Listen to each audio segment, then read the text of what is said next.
Chapter 3192. Book 1, Chapter 137a. Few days later, Fengling Hui's body uncontrollably arrived near a large tree. Someone was waiting for her there. It was Zhao Fu. Zhao Fu smiled at Fengling Hui, but Fengling Hui stared back at Zhao Fu coldly. Zhao Fu asked, "What has the Feng family been up to these past few days? What are their plans?" Fengling Hui naturally did not want to tell Zhao Fu, but her body still answered uncontrollably. The Feng family has been gathering information on Qin and the Jin family. They realize that Qin is not as easy to deal with, so they are now formulating a new plan. Zhao Fu nodded. "They didn't suspect you, did they?" Fengling Hui replied, "They didn't." Zhao Fu smiled and said, "You have to tell me every step of the Feng family's plans from now on. Do you understand?" Fengling Hui replied uncontrollably, "Understood." Zhao Fu hugged Fengling Hui in satisfaction and began to deepen his control over her. 2 hours later, Zhao Fu left. Fengling Hui's face was rosy as she straightened her clothes and left the place as well.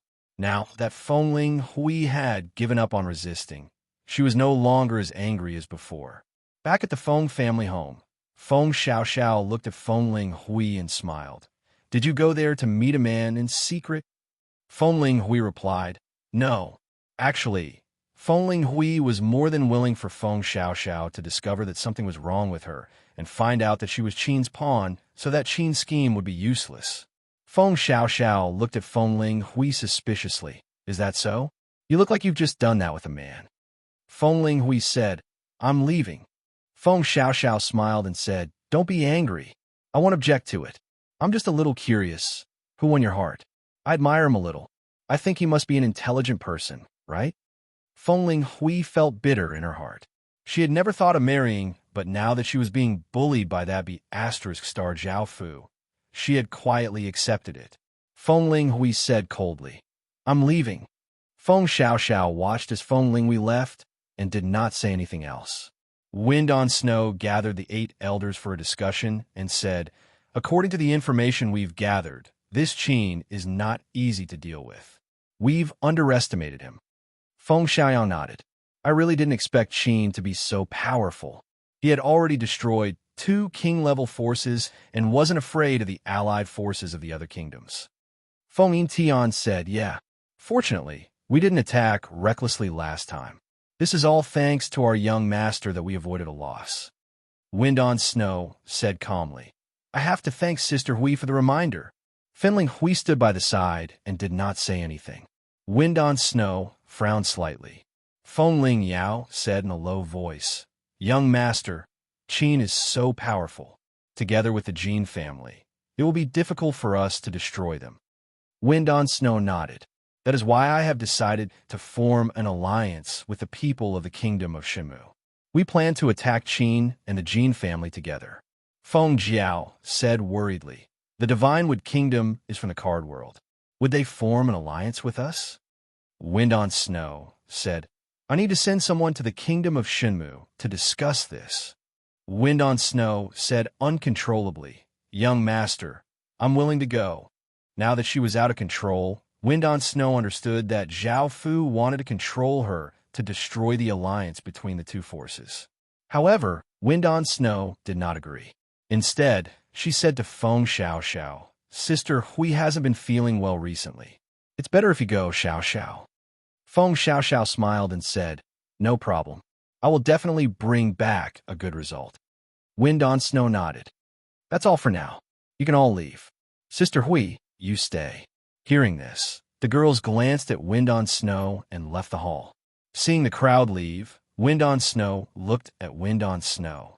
Her expression softened and she said softly, "Sister Hui, do you have something against me?" Wind on Snow said no. Wind on Snow said doubtfully, "Then why are you treating me like this?" Wind on Snow did not want to be like this either. However, she could not control her body at all. She said, "There is no reason." Wind on Snow sighed, "Sister Hui, you've been by my side since I was young. I've always treated you like an older sister. You're the person I trust the most. You could tell me anything." Wind on Snow's heart was filled with bitterness.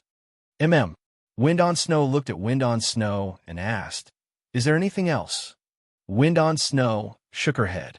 Wind on Snow did not say anything else. Sister Hui, you can leave first. After Wind on Snow left, she lost control of her body and spread the news of the alliance between the Feng family and the Shenmu kingdom to Zhao Fu. Feng Xiao and the group were planning to head towards the Shenmu kingdom.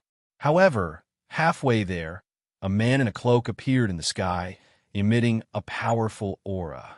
This shocked everyone, and they immediately retreated. Zhao Fu stood in the sky in disdain. With a point of his finger, numerous black beams shot out and pierced through the chests of those people. They fell to the ground, leaving only Feng Xiao alive. Feng Xiao's expression was ugly as she said, "Who are you?" Zhao Fu smiled and replied, "The king of Qin." Feng Xiao's heart jumped. She never thought that the mighty king of Qin would personally come to capture her. Feng Xiao took out a green feather and waved it. Whoosh! A huge green hurricane blew towards Zhao Fu as if it could destroy everything.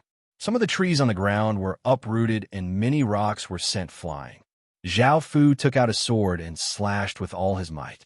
A terrifying black sword light, filled with destructive power, slashed the green hurricane apart. It turned into a turbulent flow of energy that dispersed in all directions. It was extremely powerful. It was enough to hurt one's ears. Feng Xiao did not expect Zhao Fu to be so powerful. Zhao Fu smiled confidently as he landed in front of Feng Xiao. Feng Xiao did not try to escape. Instead, she asked, "What do you want? Also, how did Qin get the news that I would take this route to the Shenmu kingdom?" Zhao Fu replied with a smile, "Because there's a traitor in the Feng family." Feng Xiao hurriedly asked, "Who's the traitor?" Zhao Fu replied with a smile, "You want to know? I'll tell you right away." 2 hours later, Feng Xiao snuggled into Zhao Fu's arms and asked, "Can you tell me who the traitor is now?" The person who knew about her route was definitely someone from the higher echelons of the Feng family.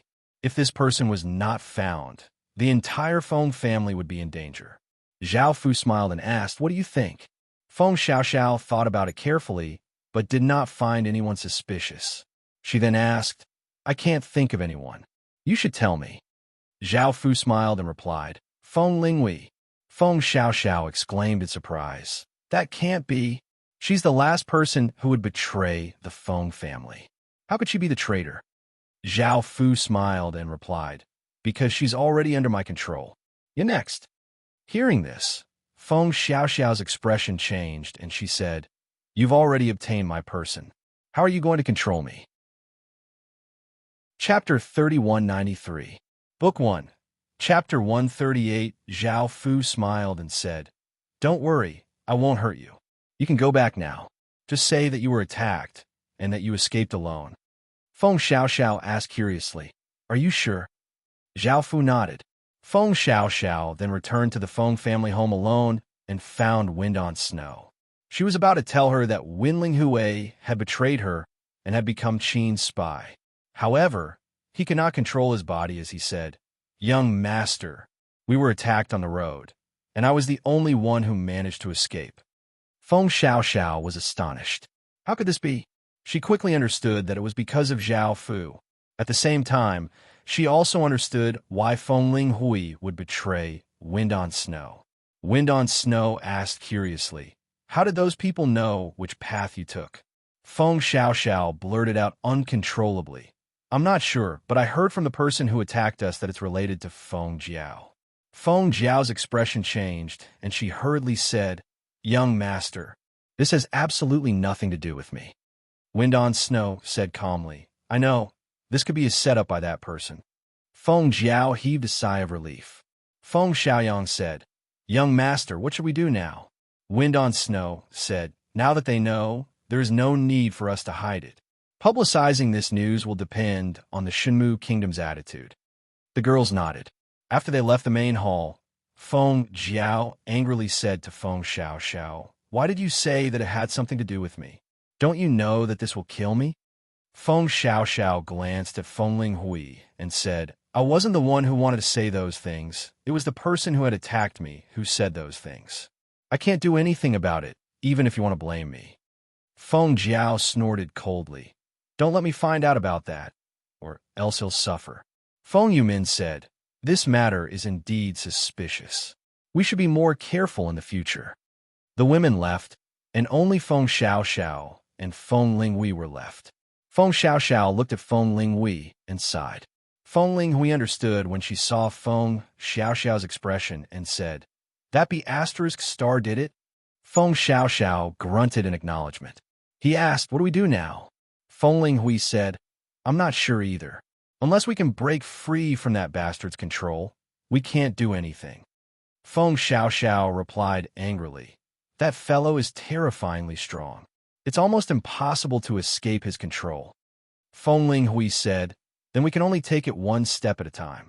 When the Divine Wood Kingdom heard that the Feng clan wanted to form an alliance with them, they thought about it. They had a common enemy, so they did not refuse and express that they were willing to form an alliance with the Feng clan. This was a good thing for the Feng clan.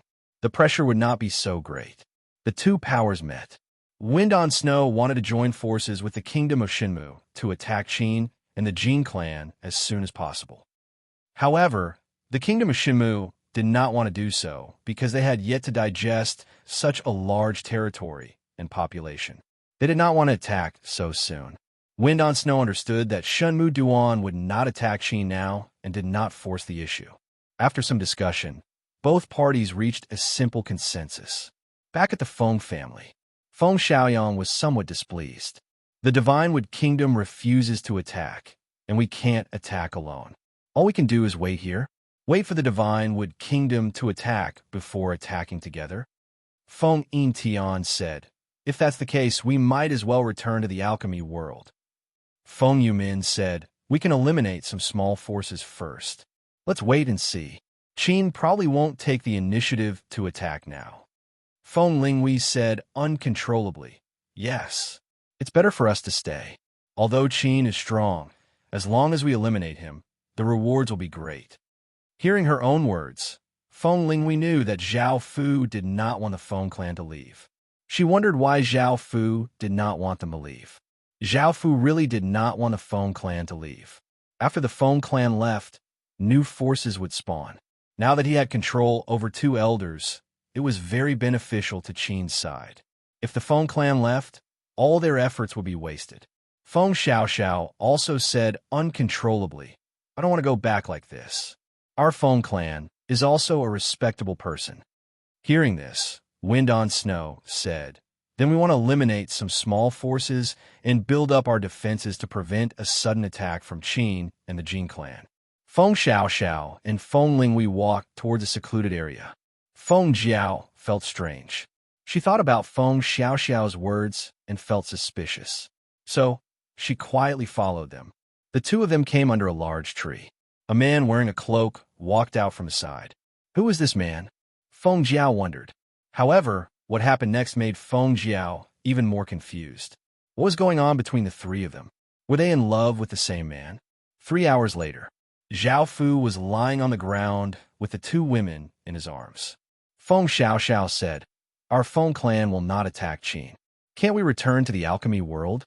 Hearing this, Feng Jiao was shocked. This man is Qin's man? The two of them are in cahoots with Qin's men. They are the traitors.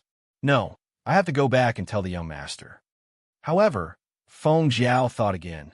There's no hurry. Let's listen to what they're up to before we go back. Zhao Fu smiled and said, since you're here, why don't you stay longer? Why go back so soon? Feng Linghui looked at Zhao Fu. You won't let the Feng clan go no matter what. Zhao Fu nodded. Also, the two of you should know what's good for you. Submit to me as soon as possible and work for me.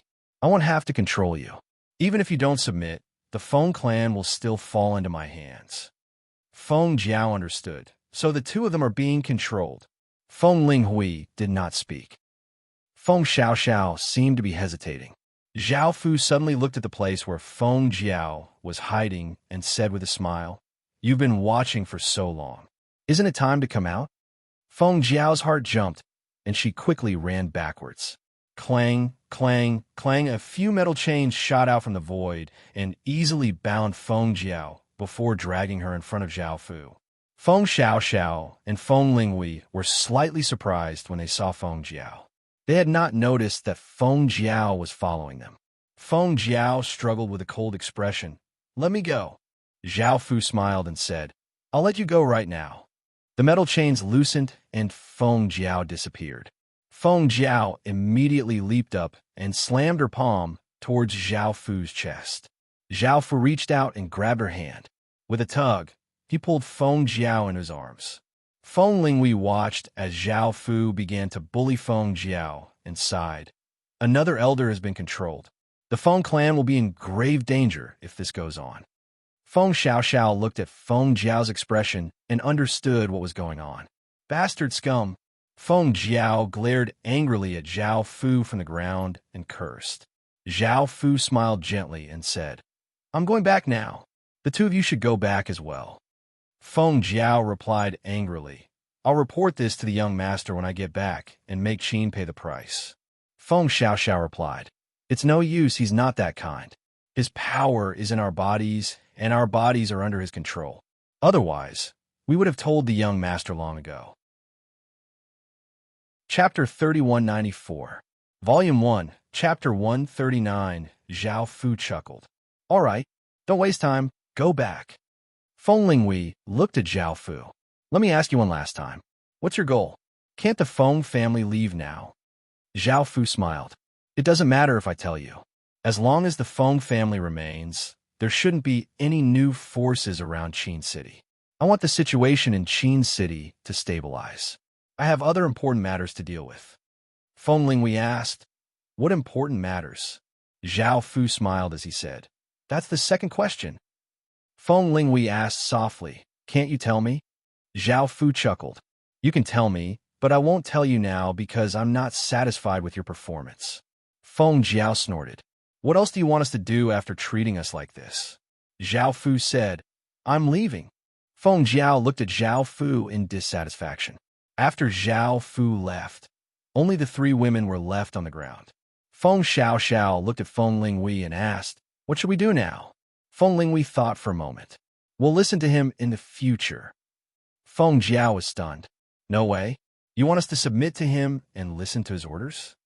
Feng Xiaoxiao also looked at Feng Linghui in surprise. She really did not expect her to say that. Feng Linghui explained, "We have no other choice, and I feel that he'll control the Feng family." Feng Xiaoxiao asked, "Is there no room for redemption?" Feng Linghui nodded. "Yes." The three thought for a while and left the place without saying anything else. Back at the Feng family, Feng Xiaoyang asked curiously, "Where did the three of you go after such a long time? Why couldn't you find them?" The three women blushed slightly when they thought of the matter with Su Bai. Feng Linghui asked, "What's the matter?" The latest chapters of this series will be updated first on the app. Download and continue reading without ads. Feng Xiaoyang said, "The young master plans to divide a few troops to clear out some Tianqi forces." Feng Linghui nodded. "We understand." Feng Xiaoyang continued, "Now that there's a traitor, you guys should be more careful and not be misunderstood by the young master." Feng Jiao glanced at Feng Linghui and Feng Xiaoxiao and said, "Ma'am, I know. Thank you for the reminder." Feng Xiaoyang left. When the three of them heard this news, they did not do anything. This meant that Zhao Fu did not care about this matter. This time, the Feng clan sent out 3 armies to attack towards the east. They destroyed a few small forces and achieved a good result. This made the Feng family somewhat happy. They could not help but shift their focus to this aspect. After all, it was impossible for them to fight Qin now unless Qin took the initiative to attack or the Shenmu kingdom was willing to attack. Feng Linghui and the other two were no longer under control. They focused on wind on snow and planned to attack the smaller factions. This Tianfeng Lil Yang said with a smile, "The army I commanded cleared out a small faction and obtained some precious top-grade wine. Do you want to have a taste?" Feng Jiao smiled. "Sure." Feng Xiaoxiao asked curiously, "What wine?" "I don't think I've tasted it."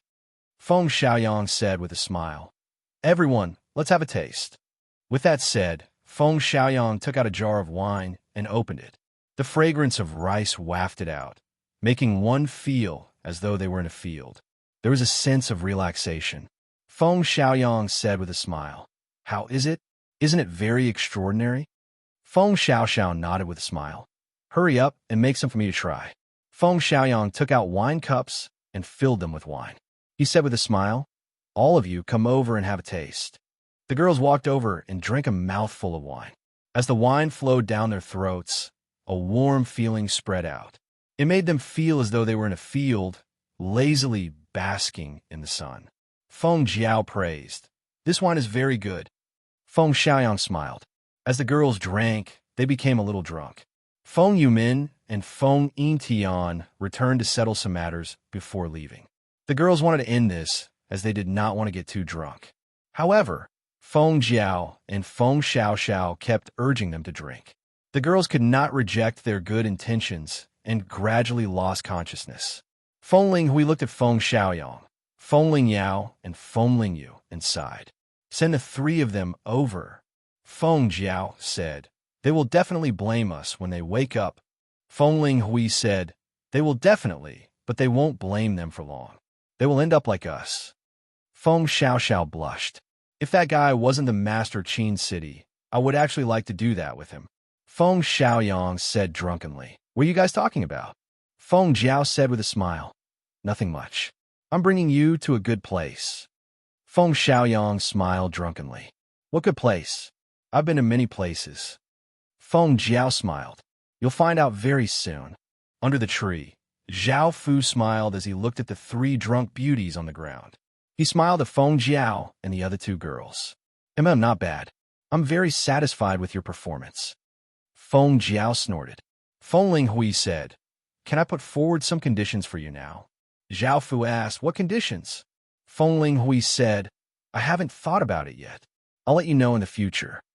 Zhao Fu smiled as he said, sure. Feng Xiaoxiao and Feng Jiao smiled. Now we're not as passive as we were before. We can discuss some conditions with Zhao Fu. Feng Linghui nodded. Let's go. Feng Xiaoxiao blushed. Can't we stay together? Feng Jiao blushed. I don't mind staying. Feng Linghui said softly. We'll come back after he's settled this matter. Let's not disturb him. Zhao Fu smiled. You're very considerate indeed. Whoever has you will be lucky. Feng Linghui rolled her eyes at Zhao Fu. This B** star Zhao Fu had already possessed her. He still had the nerve to say such things. After the three women left, Zhao Fu looked at the three women on Feng Xiaoyang's back. A few hours passed. Feng Xiaoyang was in Zhao Fu's arms. She blushed and said, who are you? Why are we here? Feng Lingyao and Feng Lingyu looked at Zhao Fu. They were not disgusted with Zhao Fu because they sobered up after a while. Zhao Fu smiled as he said, I am Great Qin's emperor. Upon hearing this, the three women were astonished. Feng Xiaoyang said, you're not lying to me, are you? Zhao Fu smiled. Why would I lie to you? Feng Xiaoyang scolded coldly. You're AB** starred. Zhao Fu said with a smile. You weren't like this just now. You called me husband. Feng Xiaoyang blushed and snorted. Feng Lingyu looked at Zhao Fu and said, I remember the three of us getting drunk at the Feng residence. How do we get here? Where are Feng Linghui and the rest? Zhao Fu said with a smile, they're the ones who sent you to me. Feng Xiaoyang immediately said, I don't believe it. It's impossible for them to do that. Feng Lingyao sighed. No, it's possible. Previously, our Feng family leaked information several times. I suspected that there was a traitor. Now that I think about it, I'm right. N. Chapter 3195. Book 1, Chapter 140. Feng Xiaoyang said, but why would they do that? Feng Lingyao said, I don't know either because they have no reason to betray the Feng clan. Zhao Fu chuckled and said, maybe it's because I'm too charming that they're all infatuated with me and are willing to help me. Feng Xiaoyang spat, shameless. Feng Lingyu said worriedly, what should we do now? If the young lord knew that we were like this with Emperor Qin, he would definitely kill us. Feng Xiaoyang angrily said to Zhao Fu, it's all your fault. Zhao Fu smiled and said, right now, your only choice is to submit to me. You can rest assured that I will not harm you. Feng Lingyu said, let us think about it. Zhao Fu smiled and said, no problem. You can go back first. I will wait for your news. The three women nodded. Not long after they left, Feng Hui and the other two girls came back. Their faces were red, and they looked at Zhao Fu in an alluring manner. Zhao Fu smiled and walked towards them. Feng Xiaoyang and the other two went back and thought about it seriously. They were in a dilemma. They didn't want to betray the Feng clan, but they would be executed for what they did. If they didn't betray, they would die. Of course, they didn't want to die. They thought about it for a long time, but could not come to a conclusion. In the end, they got Feng Hui and the other two girls to come back. Feng Xiaoyang said angrily, "What do you have to say for doing such a thing to us?" Feng Xiaoxiao smiled gently and said, "Aren't you very happy as well?" Feng Xiaoyang blushed. Feng Lingyao looked at Feng Hui and asked, "Why did you betray the Feng family?" Feng Hui said, "We have no other choice, and it's the same for you." Winchime asked, "What do you mean?" Feng Jiao said, "You have that guy's power in your bodies. You are now under his control. If you can't do it, you can try." Hearing this, Feng Xiaoyang wanted to report to Wind on Snow. However, he could not control his body as if it was not their body. Feng Jiao said helplessly, "We have no choice. If you want to blame us, then blame us." Feng Xiaoyang snorted, "I'll deal with that bastard later." The three women understood this reason and naturally did not blame them. Feng Lingyu asked, "That guy must have bullied you long ago, right?" Feng Hui said calmly, "Yes, when young master sent me to the Jin family, I was taken by that guy." Feng Xiaoyang understood. "So it was you who'd been leaking information about the Feng family." Feng Xiaoxiao replied, "I was sent to the Divine Wood Nation by the young master." Feng Jiao said, "I followed the two of them out of curiosity. In the end, I was discovered by that guy and was bullied by him." Wen Qim Yao said bitterly, "This fellow is so despicable. He doesn't have any of the morals of an emperor at all. How could he do such a thing?" Feng Lingyu said, "Let's not talk about this. What's your plan now?" "We plan to submit to him and listen to his orders." Feng Xiaoyang said reluctantly, "Do we really have to do this?" Feng Hui nodded. "This is the best choice. Think about it. Out of the 8 elders, 6 are already under his control. We have no other choice." Feng Xiaoyang said, "All right." Feng Lingyu and Feng Lingyao nodded, planning to do the same as Feng Linghui. Feng Xiaoyang asked, "What should we do next?" Feng Linghui said, "Only Feng Yumin and Feng Yintian are left. We want to deal with the two of them." The next day, Feng Linghui and the other ladies came before Feng Yintian and Feng Yumin and said, "The young master wants us to do something in secret. Let's go quickly." Feng Yintian asked curiously, "What is it?" Feng Linghui said, "It's a secret for now." Upon hearing this, Feng Yintian did not suspect anything. Since the other elders were going as well, what was there for her to suspect? She did not know that Feng Linghui and the other 5 were Zhao Fu's men. Once again, he arrived under that familiar tree. Feng Yumin looked around and asked curiously, "What are we doing here?" Feng Linghui did not answer them. Instead, she said to the side, "What are you doing?" Zhao Fu walked out with a smile. Feng Yintian asked Feng Linghui, "Who is he? What does the young master want us to do?" Zhao Fu said with a smile, "Your young master wants you to serve me." Feng Yintian's expression turned cold. "Nonsense. Our young master would never give such an order." Feng Linghui said calmly, "Indeed, the young master would not give such an order. However, the two of you still have to serve him." "What?" Feng Yintian looked at Feng Linghui. Feng Jiao glared at Zhao Fu. "Hurry up. Don't waste time." Zhao Fu laughed and walked towards the two ladies. The two ladies wanted to escape with ugly expressions. However, they were stopped by the other ladies. They did not expect things to turn out like this. After the chaos, Feng Yumin asked with a red face, "Can you tell me who he is now?" Feng Xiaoxiao said, "He is the master of Qin." Upon hearing this, Feng Yumin and Feng Yintian's expressions turned ugly. Feng Jiao said with a smile, "Don't worry. We are all as women now." Upon hearing this, the two ladies relaxed a little. Feng Yumin asked, "Why is it like this?" Feng Linghui said, "We are all controlled by him. We have no choice but to submit to him." Feng Yintian and Feng Xiaoxiao did not object when they saw that everyone else was like this. Zhao Fu said with a smile. I won't treat the 8 of you unfairly. Feng Yumin sighed. It's a pity that our young master is still kept in the dark. We've let her down, Zhao Fu said with a smile. As long as she becomes my woman, there's no need to let her down. Feng Jiao snorted. In your dreams. Feng Xiaoxiao thought for a moment before saying, our young master is the only one left. If we control her, the Feng clan will fall into the hands of Qin. Zhao Fu said with a smile, that's right. There's only your young master left. I hope that you can help me bring her out so that I can control her. Feng Xiaoyang tried to persuade him. Since it's come to this, you have no choice but to agree. Also, you must treat us and the young master better in the future. Otherwise, I'll make you regret it. Zhao Fu said with a smile. Feng Linghui looked at Zhao Fu and said, my first condition is that you try your best not to hurt our young master. Don't make her sad. You're her first man. Zhao Fu nodded. I understand. Feng Xiaoxiao asked. Then when do we make our move? Zhao Fu said, we'll start in a while. I'll wait for you here. Feng Xiaoxiao looked at Feng Linghui. They all treated Feng Linghui as their leader. Feng Linghui said, all right, let's go. Hearing this, the ladies left the place. They arrived at the Feng clan. Wind on Snow sat in the main hall, listening to the soldiers' report on the elimination of the small organizations. At this moment, Feng Linghui and the others walked into the main hall.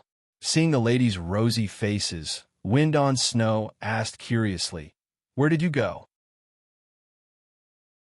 Chapter 3196. Book 1, Chapter 141. Feng Jiao chuckled and said, young master, can you come with us for a while? Wind on Snow was confused. Why? Why do I feel that you're all very strange? Feng Xiaoxiao smiled charmingly and said, young master, don't waste time. Once you're there, you'll get there. Wind on Snow frowned. What if I don't go? Wind on Snow said softly, young master, you should go. Wind on Snow felt that something was wrong and said coldly, what's wrong with you? Why should I go there? The girls looked at each other and understood that Wind on Snow would not go with them. Feng Xiaoyang said, young master, you can't blame us. Wind on Snow was shocked and immediately called out, guards. However, no one responded because the 8 elders had already ordered the soldiers to stay away. The 8 elders were the most respected people besides Wind on Snow. They did not suspect anything. Wind on Snow's expression was ugly, but she said, what do you want? Feng Jiao smiled and said, you'll know when you get there. Wind on Snow was about to run to the side. The 8 elders surrounded Wind on Snow so that Wind on Snow had no way to escape. Feng Lingyu advised, young master, don't force us to attack you.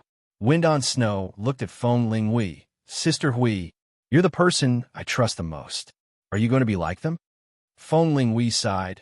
Young master, please come with us. Wind on Snow thought about it and could only agree. On the way, Wind on Snow asked, did someone in your family ask you to do this? Feng Xiaoxiao shook her head and said with a smile, no. Wind on Snow looked puzzled. Then who is it?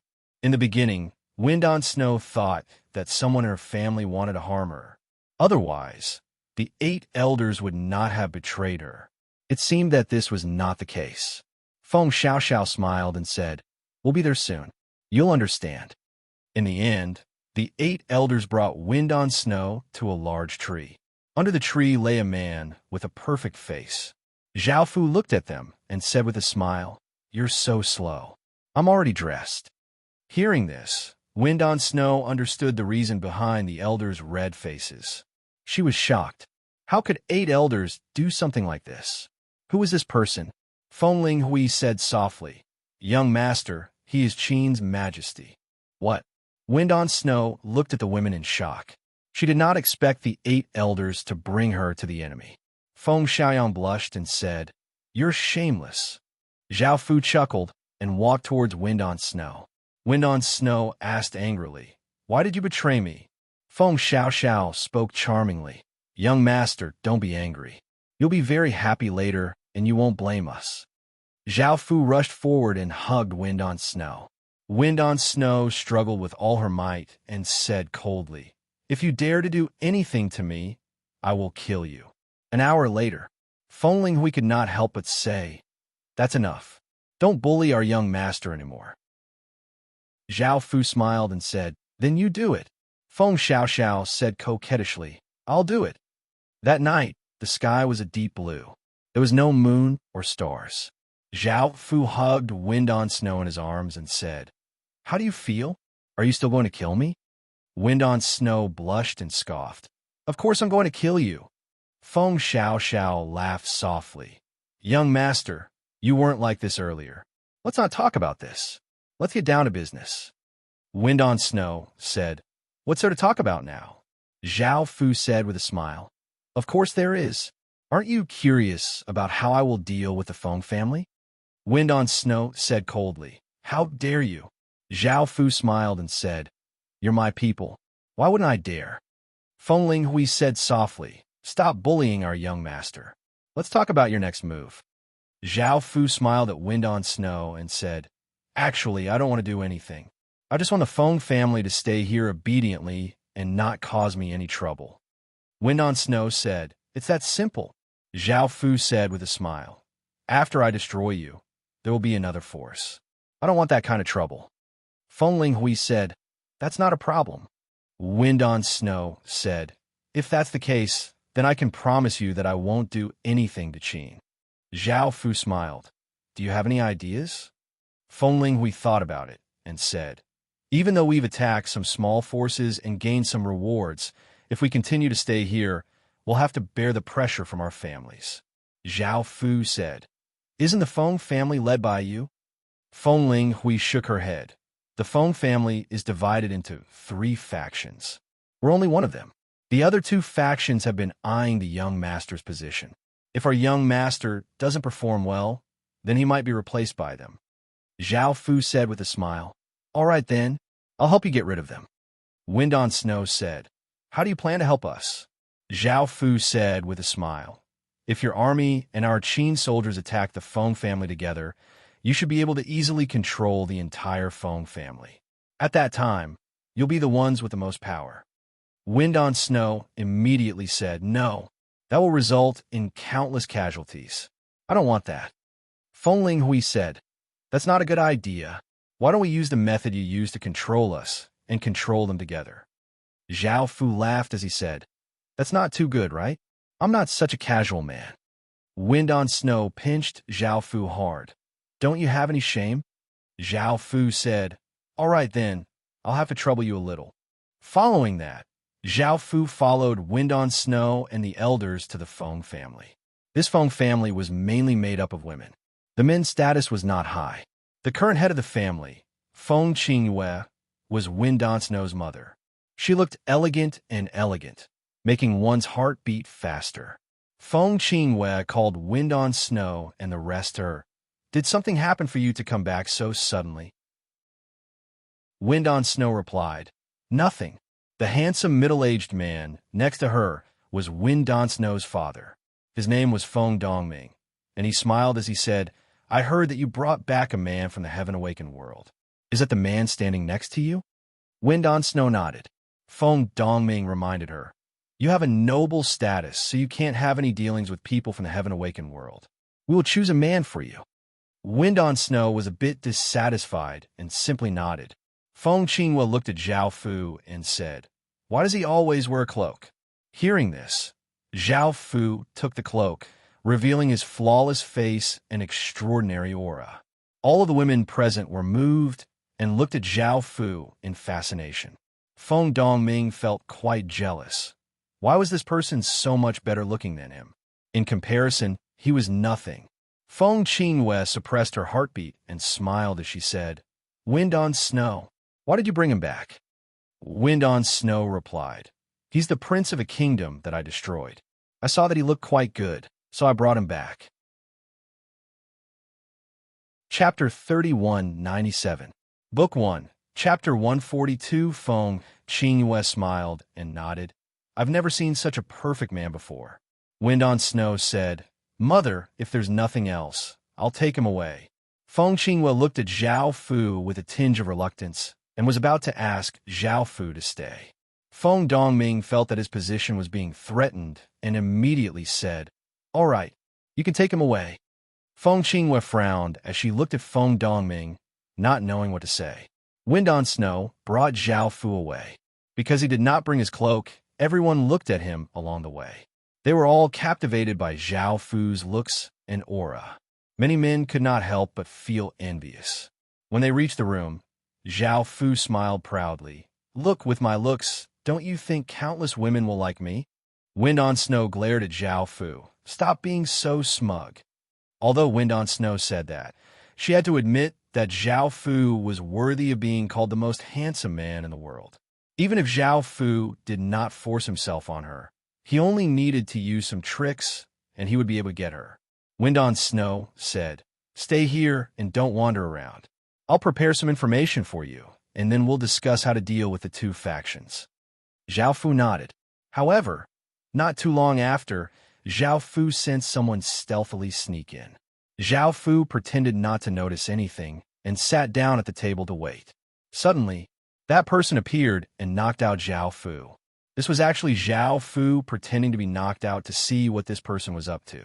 A woman in black clothes with a seductive figure and about the same age as Wind on Snow appeared. She looked at Zhao Fu and lightly smiled as she said, Since Wind on Snow brought back such a perfect man, I won't hold back. The woman carried Zhao Fu to the bed and then made love to Zhao Fu.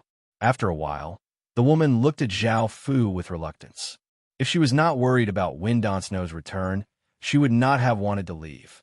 After some thought, she smiled and said, Now that this man has been used by me, let's see what that Wind on Snow can do. A second after the man in black left, another man snuck in. It was a woman with a graceful figure, a beautiful face, and a cold temperament. The woman had just arrived and saw what the woman in black had done to Zhao Fu. She looked at Zhao Fu and gave off a trace of killing intent. Her original plan was to kill Zhao Fu and shift the blame to the lady in black.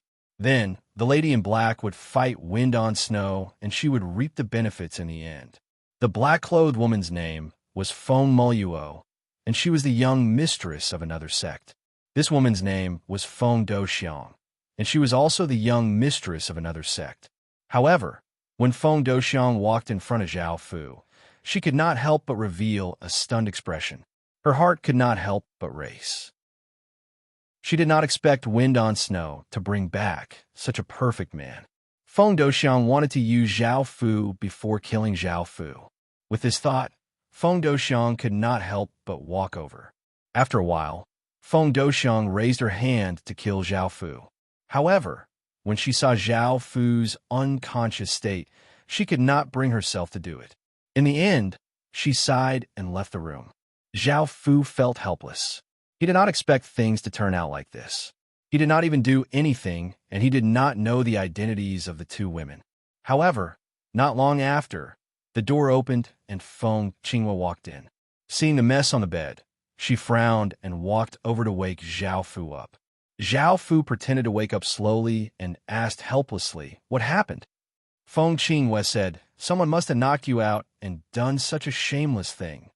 Zhao Fu said pitifully and helplessly, Family leader, what should I do now? Feng Qinghua could not help but pull Zhao Fu into her embrace. Don't worry, I'll take care of you from now on. No one will bully you. Zhao Fu fell helpless and could only pretend to say, Thank you, family head. Feng Qinghua smiled and gently pushed Zhao Fu to the side. 2 hours later, Zhao Fu asked curiously, Family head, why isn't young master back yet? Feng Qinghua smiled. I told her to go. Let's continue. After some time, Feng Qinghua hugged Zhao Fu and said with a satisfied smile, You're truly a beauty. I've never been this happy before. Zhao Fu said embarrassedly, Thank you for your praise, family head. From now on, I'm yours. Feng Qinghua smiled and nodded. I'll find a chance to divorce my current man and let you be my man. Zhao Fu said happily, Thank you, family head. Feng Qinghua smiled. However, you have to keep this a secret for now. You can't leak this out, do you understand? Zhao Fu nodded obediently. Feng Qinghua kissed Zhao Fu and left the room. Zhao Fu looked at the messy room and laughed lightly. This was completely different from what he had expected. The door was pushed open once again. Zhao Fu thought that Wind on Snow had returned, but unexpectedly, a green-clothed, cold-looking woman with a scar on her face walked in. Zhao Fu asked curiously, "Who are you?" That woman did not say anything.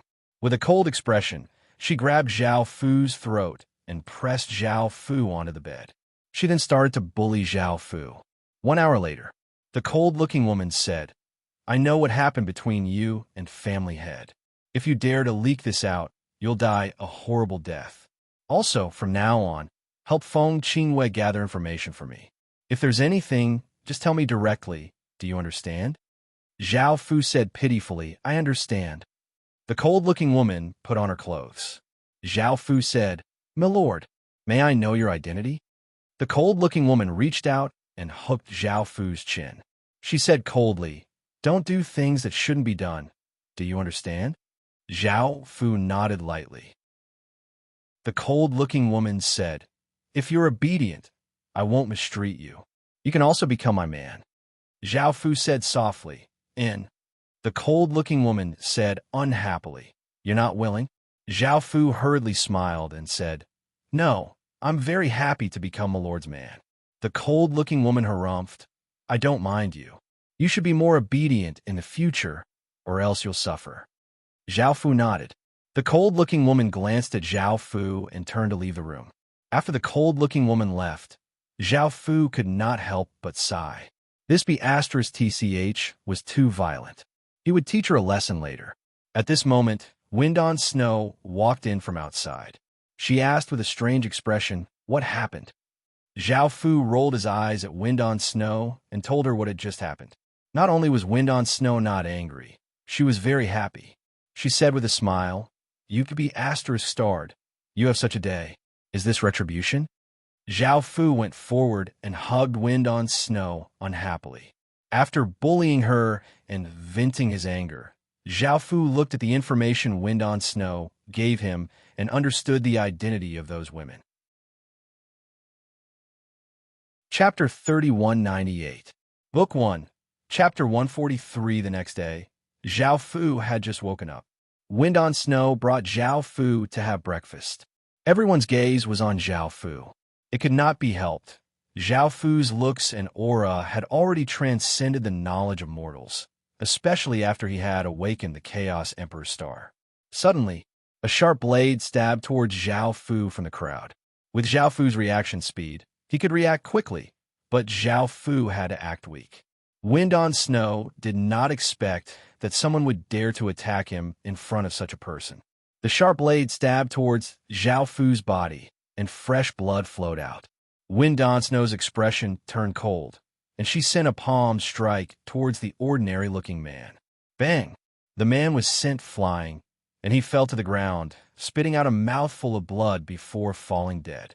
It was not Wind on Snow who had killed him, but he had consumed poison beforehand. Wind on Snow supported Zhao Fu and asked, "How are you?" Zhao Fu had only suffered some minor injuries, and he pretended to be weak. "I feel terrible." Wind on Snow immediately went back and called a doctor, and had her help with Zhao Fu's information. This doctor was a voluptuous woman dressed in white. Her face was red, and her heart was beating rapidly. She helped wrap up the wound on Zhao Fu's chest. Feng Qingwei walked in angrily. "Who did this?" Wind on Snow shook her head. "I'm not sure. I didn't manage to find out the man's identity." Feng Qingwei said coldly, "Continue searching. If we find that person, I will make them pay." Feng Qingwei now treated Zhao Fu as her most precious treasure. Feng Qingwei looked at the doctor and asked, "How are his injuries?" Dr. Windscreen replied, "It's just a small injury, nothing serious." Feng Qingwei heaved a sigh of relief and said to a heroic-looking woman beside her, "Feng Shou, in the future, you will be in charge of protecting him and not let him come to any harm." "Yes," Feng Shou replied. Feng Dongming frowned. He did not think that the assassin he had carefully chosen would be so useless. That person was sent by Feng Dongming. Because Feng Dongming could sense that Feng Qingwei liked Zhao Fu a lot, his position would not be guaranteed, so he wanted to get rid of Zhao Fu. After this failure, he didn't dare to act recklessly again. If Feng Qingwei were to find out, not only would he lose his position, he would also lose his life. Feng Qingyue allowed Zhao Fu to rest in a room and instructed someone to cook a bowl of porridge. She then sat by the bed and fed Zhao Fu. Wind on Snow witnessed this scene and understood that her mother was completely infatuated with Zhao Fu. He sighed in his heart. After taking care of Zhao Fu, Feng Qingyue smiled and said, "Rest well. I'll come and see you later." Zhao Fu said weakly, "Thank you, patriarch." Feng Qingyue smiled and left with his men. Wind on Snow still had things to do in the Heaven Awakened world. She looked at Zhao Fu and did not know what would happen if she left Zhao Fu here by himself.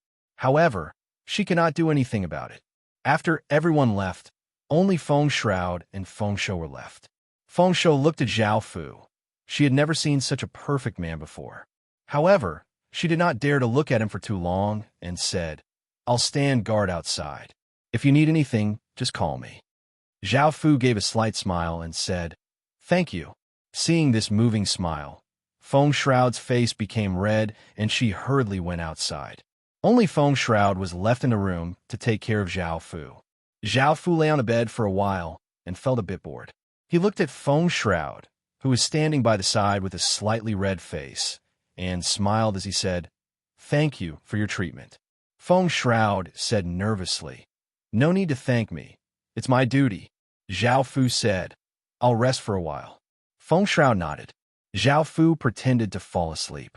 Seeing this scene, Feng Shroud could not help but lean over and look at Zhao Fu's face with her beautiful eyes. Her face became hot, and her heartbeat became faster and faster. In the end, she could not resist Zhao Fu's temptation. Hearing the sounds inside, Feng Shroud looked at the room curiously and found that Feng Shroud was rubbing against Zhao Fu while he was asleep. Did Feng Shroud not want to live anymore? Feng Shroud immediately wanted to rush in and grab hold of Feng Shroud, who was violating Zhao Fu. However, she could not move her body, and her eyes were tightly fixed on the scene in the room, not wanting to leave for even a second. Feng Shroud walked out and looked at Feng Shroud. Thinking that no one had discovered her, she let out a sigh of relief and left. Seeing her leave, Feng Shroud could not wait any longer and immediately rushed into the room.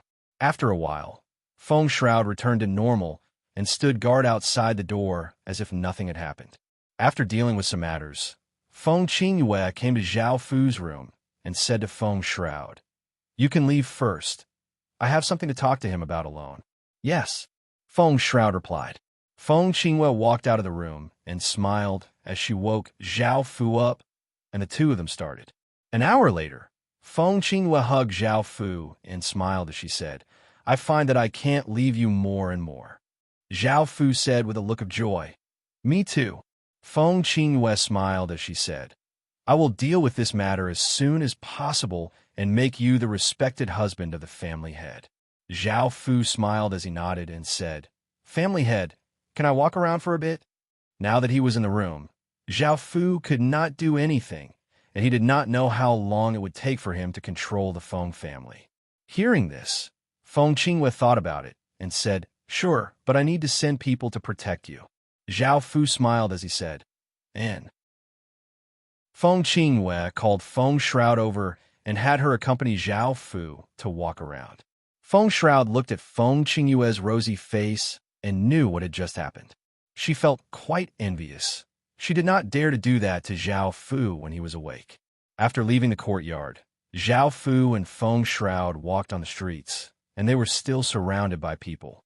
There were both men and women, and some screamed in joy while others were filled with jealousy and hatred.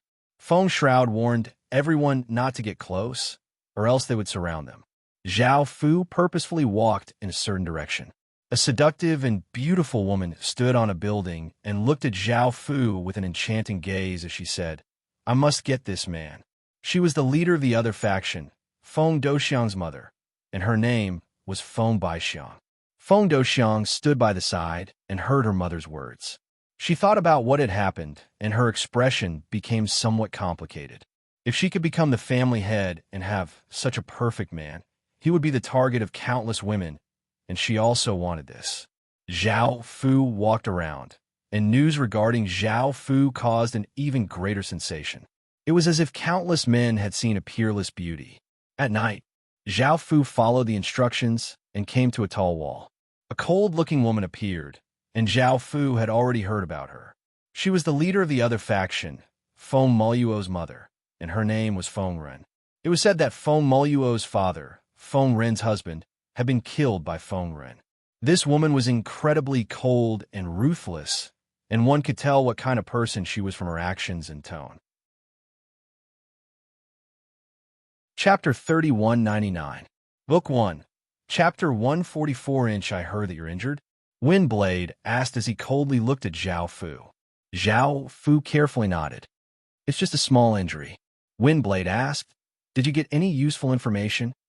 Zhao Fu shook his head. Windblade coldly snorted, grabbed Zhao Fu's throat with one hand, and pressed him against the wall, and began to bully Zhao Fu again.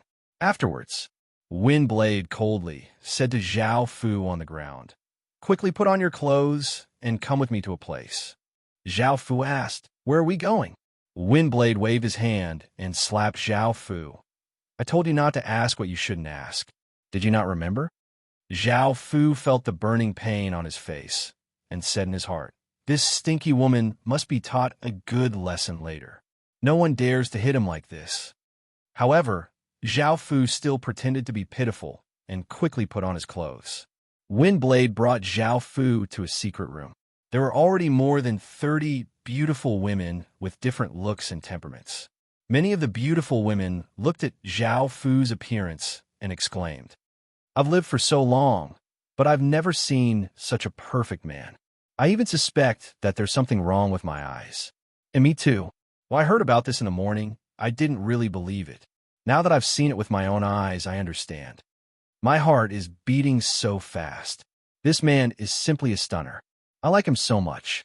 If they knew that our Feng clan has obtained such a perfect man, they would probably start a war to snatch him away. No woman can resist his charm. If I can enjoy him for a while, I'll do anything for you. I also want to. I feel like I've already fallen in love with him. I don't want to be apart from him for even a second. How can there be such a man in this world? My face is so hot. I like him too much.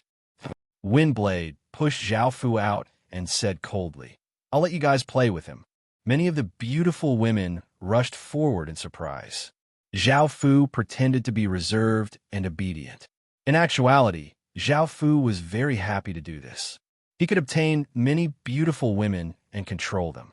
Looking at them, they were most likely people from the Windblade faction. In the future, he would not need to care about their faction's matters. The next morning, Zhao Fu returned to the courtyard. Feng Shou asked anxiously, where did you go last night? Seeing her worried look, Zhao Fu smiled and said, I went to play for a while. Don't worry, I'll be fine. Thank you for your concern. Feng Shou's face turned red. You have to tell me when you go out in the future, understand? Zhao Fu smiled and nodded. He suddenly moved his face closer to Feng Shou, wanting to tease her. Seeing Zhao Fu come over, Feng Shou immediately became nervous and closed his eyes with a red face, looking forward to this Zhao Fu. But after waiting for a while, she didn't feel Zhao Fu doing anything. She opened her eyes and saw Zhao Fu smiling at her. Feng Shou picked up Zhao Fu angrily and walked into the room. Following this, Feng Shou also came to the courtyard. Feng Shou pretended that nothing had happened. She felt quite strange in her heart. Why did Zhao Fu not report her after what she had done to him? Could it be that he liked her? Feng Shou looked at Zhao Fu on the bed and prepared to help Zhao Fu change his dressing. Zhao Fu's small injuries had long since healed. His recovery ability was very monstrous. Seeing that Zhao Fu's wounds had healed so quickly, Feng Mu looked quite shocked before feeling quite disappointed. This was because she might not be able to see Zhao Fu in the future. Zhao Fu smiled and said, what's wrong? Feng Shou shook her head. Zhao Fu smiled and said, you can't bear to part with me? Feng Shou nodded. Zhao Fu lightly smiled and said, you can come whenever you miss me. Feng Shou looked at Zhao Fu in pleasant surprise and could not help but pounce on Zhao Fu. Seeing this scene, Feng Shou felt quite annoyed. How could this man be pushed by women so easily? She had thought that Zhao Fu really liked her, but it seemed that she had been completely wrong.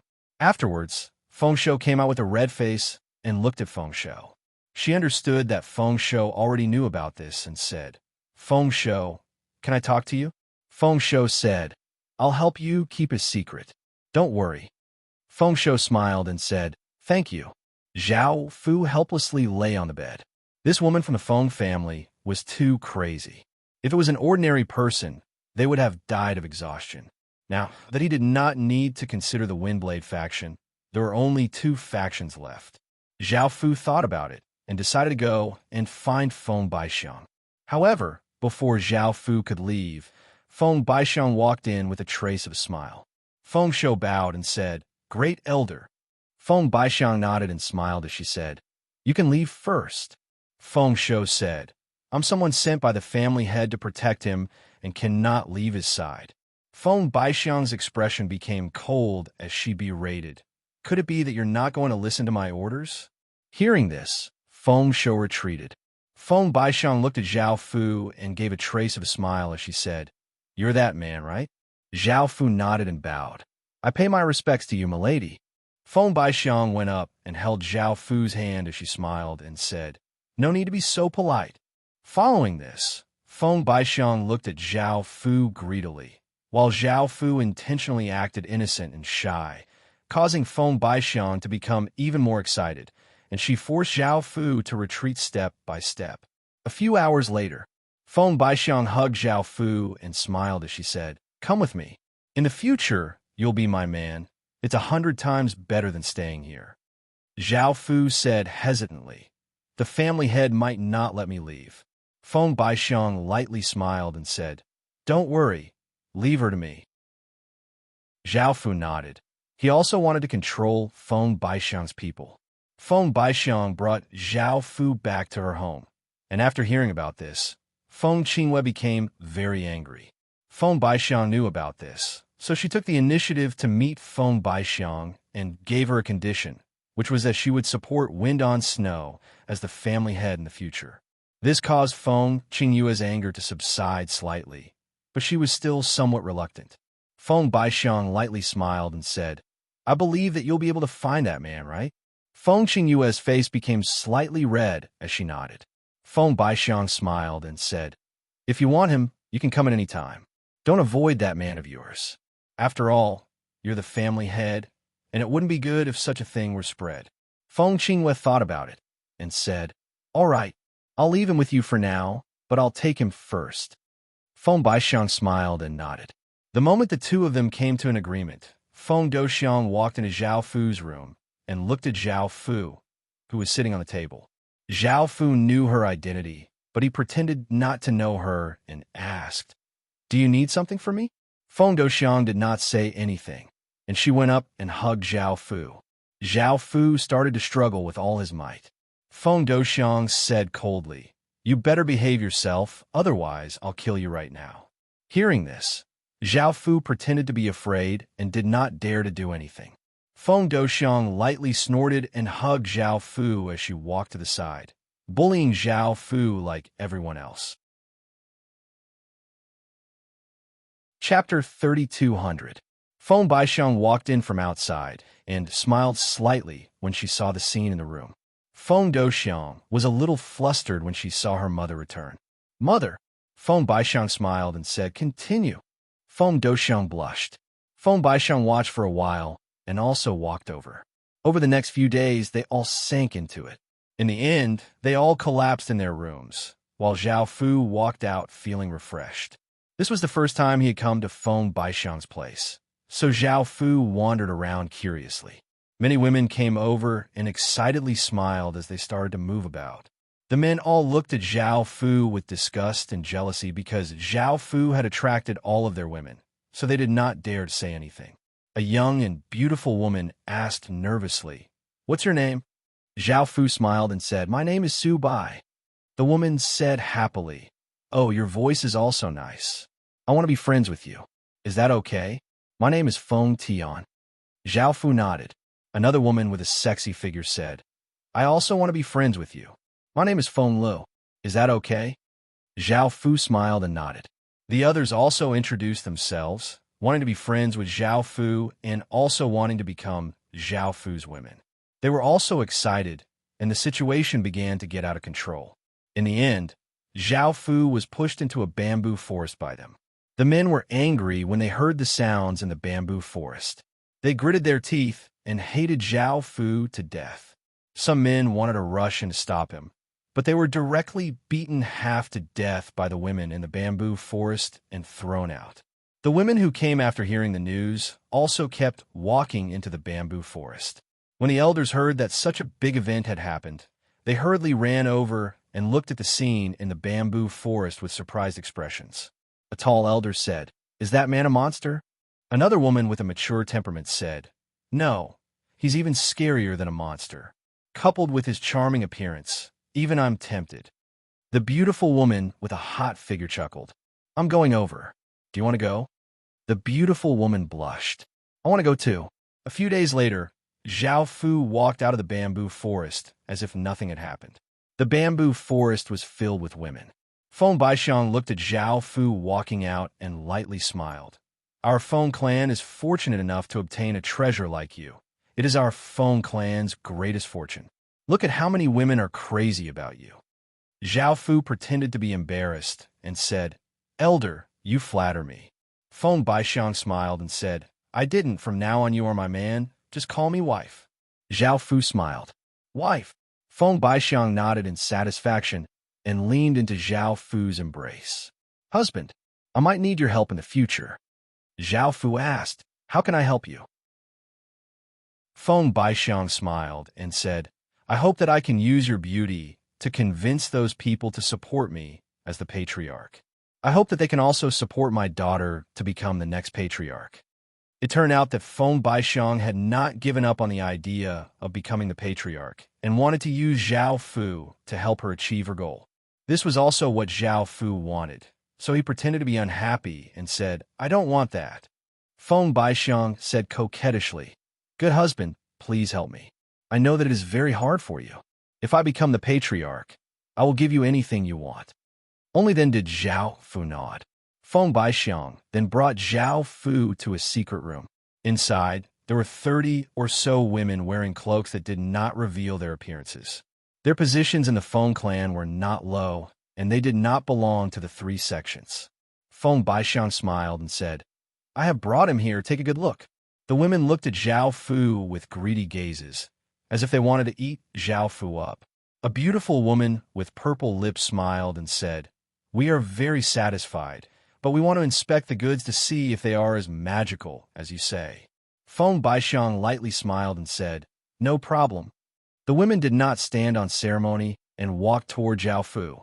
One day later, Feng Baixiang smiled and said, "Is everyone satisfied?" The women nodded. The beautiful woman with purple lips smiled and said, "He is truly one of the best in the world."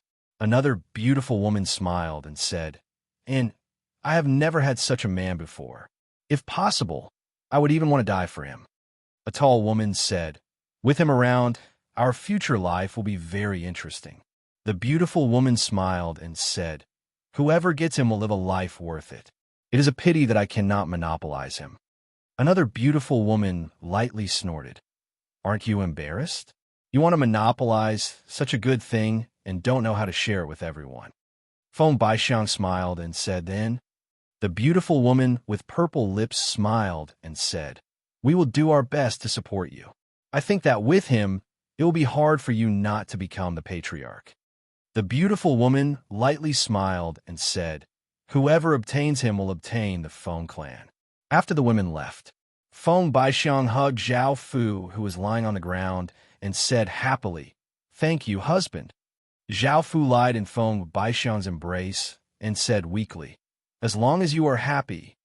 Hearing this, Feng Baixiang's face was filled with gratitude, and she could not help but push Zhao Fu down. At night, there was a bright moon in the sky that emitted a bright moonlight. Feng Ren snuck into the room and looked at Zhao Fu and said angrily, "Why didn't you come to my place these few days?" Zhao Fu explained, "They are watching me too closely. I have no way of leaving." Hearing this, Feng Ren lightly snorted. "Enough. No need to say any more." Feng Ren walked over and pressed Zhao Fu to the ground, ruthlessly bullying Zhao Fu. After that, Feng Ren hugged Zhao Fu and asked, "You have been here for so long. Did you get any useful information?" Hearing this, Zhao Fu told Feng Ren about Feng Baixiang's plan. Feng Ren revealed a satisfied smile. "And I understand. In the future, help me secretly convince them not to support Feng Baixiang and support me to become the Feng clan's patriarch. I will also interact with them on my own." Zhao Fu nodded. "I understand." Feng Ren looked at Zhao Fu in his embrace, and his expression became much gentler. "After this is done, I will definitely make you my man and the most respected man in the Feng clan." Zhao Fu smiled and nodded. Not long after Feng Ren left, another beautiful woman snuck in. It was the Feng clan's patriarch, Feng Qinghua. Feng Qinghua looked at Zhao Fu and hugged Zhao Fu tenderly. "Darling, you have worked hard." Zhao Fu shook his head.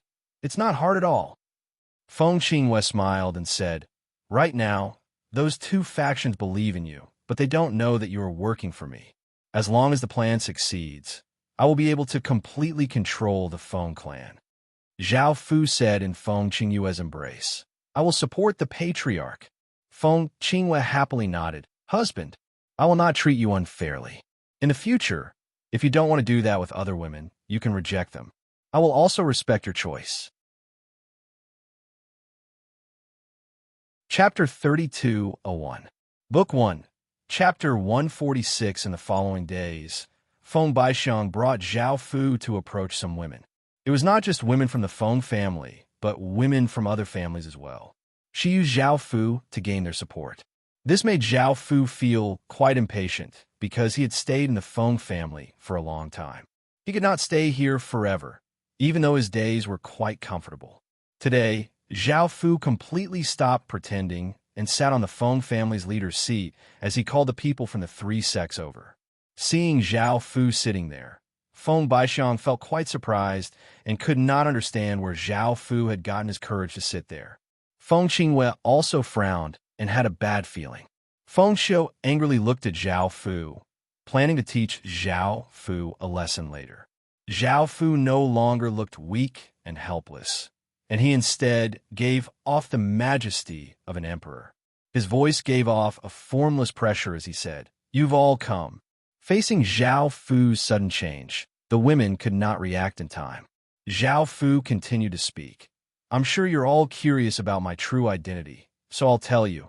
I'm the ruler of the Qin Empire in the Heaven-Awakened world. Your army in the Heaven-Awakened world has long since been under my control." Hearing this, the women's expressions fell. They had never thought that things would turn out like this. They had underestimated Zhao Fu too much. Feng Xiu gave off a powerful aura as she rushed toward Zhao Fu and said furiously, "I'll kill you." Zhao Fu looked at her, and a formless and terrifying power pressed Feng Xiu to the ground, making it impossible for her to move at all. Everyone felt quite startled. This was Void Realm cultivation, and his cultivation was actually so high. If he wanted to, he could easily kill all of them. Everyone had been tricked by this man in front of them. The funny thing was that the leaders of the three sects had thought that they had Zhao Fu in their hands, but in actuality, they had been toyed with by Zhao Fu. Feng Qinghua said with a cold expression, "What do you want now?" Zhao Fu smiled as he said, "The Feng family will take me as its ruler." Feng Qinghua said coldly, "What if we refuse?" Zhao Fu smiled confidently, his voice carrying a trace of an overbearing emperor. "Do you have the right to refuse? Kneel." All of the women present immediately knelt on the ground, unable to resist at all. Only now did the women realize that Zhao Fu had long since left a restriction in their bodies, controlling their bodies. However, the key point was that they did not notice it at all. This man was too terrifying.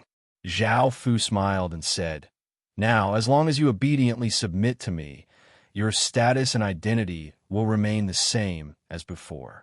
Hearing this, Feng Qinghua understood that he was still the family head and said, "All right." Feng Baixiang hesitated for a moment before nodding her head. "I also agree." In the end, Zhao Fu looked at the wind blades on the ground. Wind Blade angrily glared at Zhao Fu.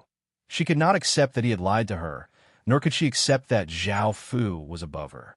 She said coldly, "If you want to kill me, then kill me. I definitely won't submit to you." Zhao Fu coldly laughed. He had long since wanted to teach this Wind Blade a lesson. Now that she was seeking death, Zhao Fu would immediately fulfill her wish. In front of everyone, Zhao Fu violently destroyed Wind Blade. In the end, Wind Blade could not hold on anymore and humbly begged Zhao Fu for mercy, willing to submit to Zhao Fu. She no longer looked as cold and domineering as before. Zhao Fu was quite satisfied and let her off, and he started to bully the other women. This time, Zhao Fu was the leader. One day later, Zhao Fu hugged the leaders of the three sects as he lay on the ground. Feng Qingyue asked curiously, "Husband, how did you control the Feng family's army in the Heaven Awakened world? We haven't heard anything yet." Zhao Fu smiled as he said, "It's very simple. I used the same method I used to control you all." Feng Baixiang smiled as she said, "With husband's charm, we indeed could not resist your temptation. Lust is like a knife above our heads. It's not wrong for us to lose to you." Wind Blade's face became slightly red as she said, "Husband, is your identity not ordinary? Otherwise, you wouldn't have such looks and aura." Zhao Fu smiled as he said, "I'll tell you my true identity. I'm the Heaven Awakened world's Heaven Awakened son, the person with the supreme Emperor Star." Hearing this, the women looked at Zhao Fu in shock, and their minds went blank. They had never thought that Zhao Fu's identity would be so terrifying, and their hearts almost could not take it. Wind Blade said softly, "That's right. With such perfect looks, we can accept losing to you." Zhao Fu smiled as he said, "In the future, the three of you need to be more gentle with each other and not act like before." Feng Qingyue smiled as she said, "I have no objections. You're our man now, and we'll take you as our master in the future." Feng Baixiang said, "I have no objections either." Wind Blade thought for a moment before saying, "I have no objections either. Everything I have now belongs to husband. No man has ever conquered me. Husband, you're the first person to win my heart, and I'm willing to obey you." Looking at Wind Blade, Zhao Fu felt a sense of accomplishment and said, "All right, I'll go back to Qin now." Feng Qingyue smiled as she said, "Can we go to Qin to have a look? I want to know what kind of faction husband's faction is." Zhao Fu smiled as he said, "Let's go back together." Following this, Zhao Fu brought the three women back to the Heaven Awakened world. Seeing Zhao Fu bring the three women back, Wind on Snow understood that Zhao Fu had successfully taken control of the Feng family. Now, the entire Feng family belonged to Zhao Fu. Feng Qingyue smiled as she said, "Daughter." Wind on Snow said apologetically, "I'm sorry, mother." Feng Qingyue smiled as she said, "I'm not blaming you. I'm just thanking you for bringing husband back to the Feng family. You've done a great service to the Feng family."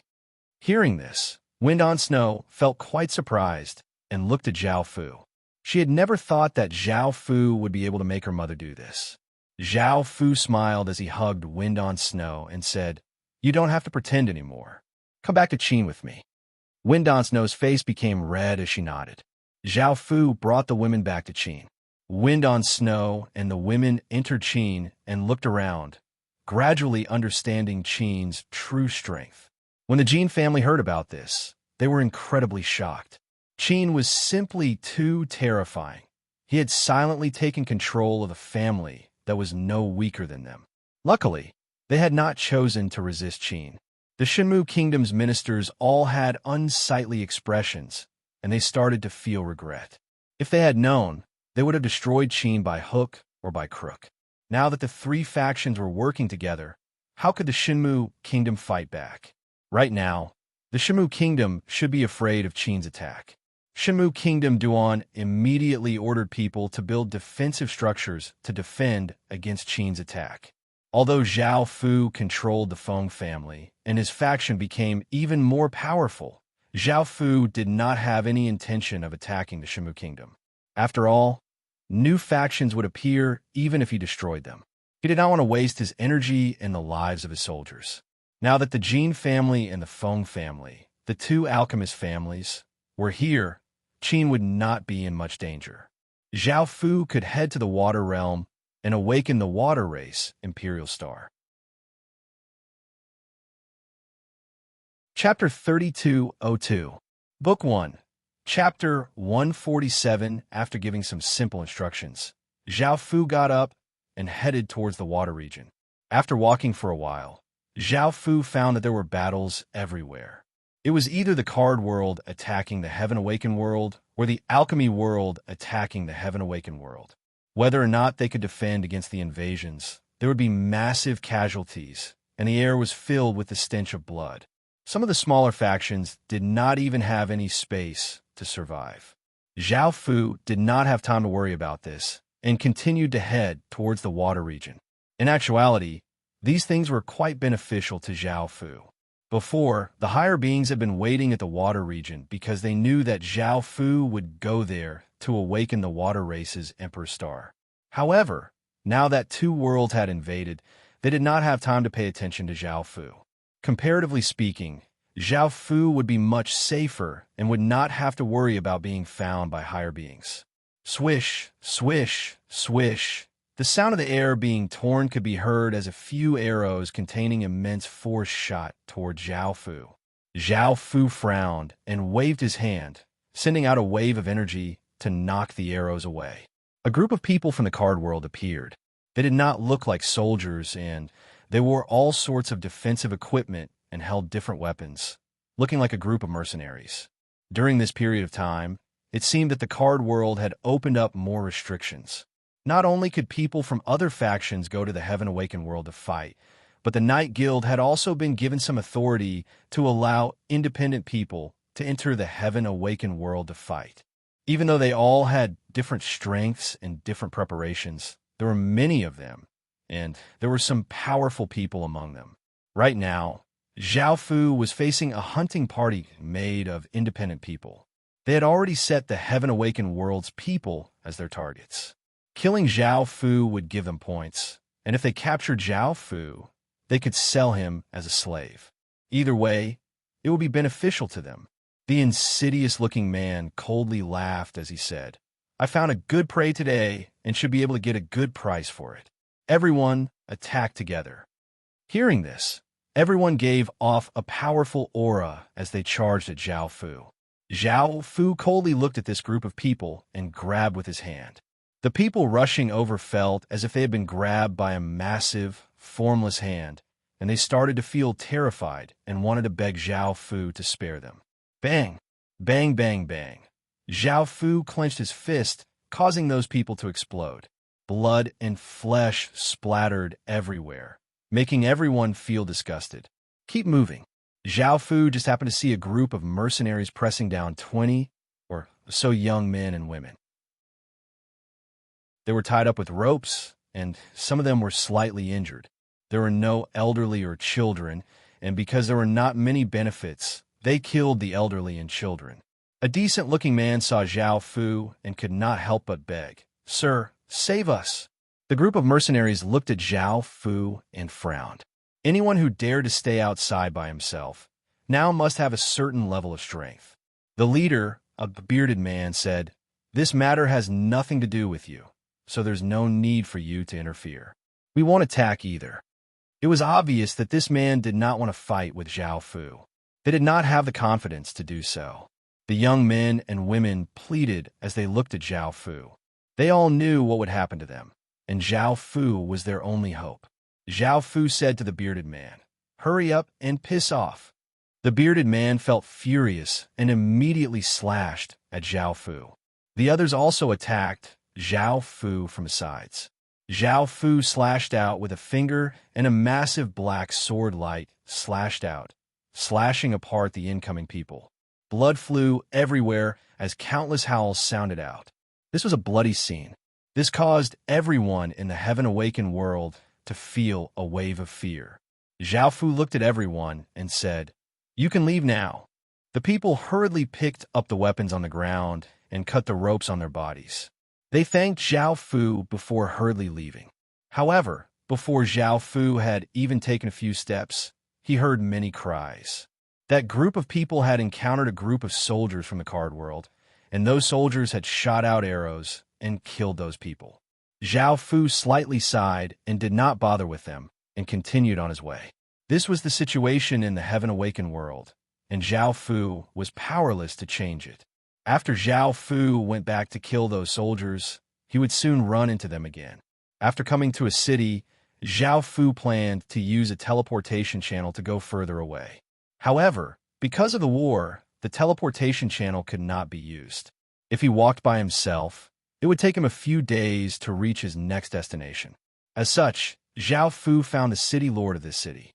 She was a chubby middle-aged woman who looked quite ordinary. Before, she did not want to see Zhao Fu, but after seeing Zhao Fu display some of his strength, she understood that Zhao Fu was a powerful expert. Her name was Wan Yanli, and she chuckled as she sat on a chair and said to Zhao Fu, "What is your name, sir?" Zhao Fu replied, "I'm called Mo Yi."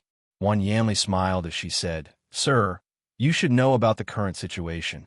It's not that I don't want to let you use it." Zhao Fu said, "Just tell me what the price is. I'm willing to use some treasures and spirit medicines in exchange for the right to use the teleportation channel." Wan Yanli smiled as she said, "Sir, I'm not interested in such things. I've recently encountered some trouble, and I wonder if sir can help me resolve it." Zhao Fu understood her goal and said, "Go ahead." Wan Yanli said, "To the southwest of us, there's a card world army that has 200,000 or so people, and they've been threatening the safety of our city. I want you to help me assassinate the general of this army, and I'll arrange a group of people to cooperate with you." Zhao Fu nodded, "I'll go."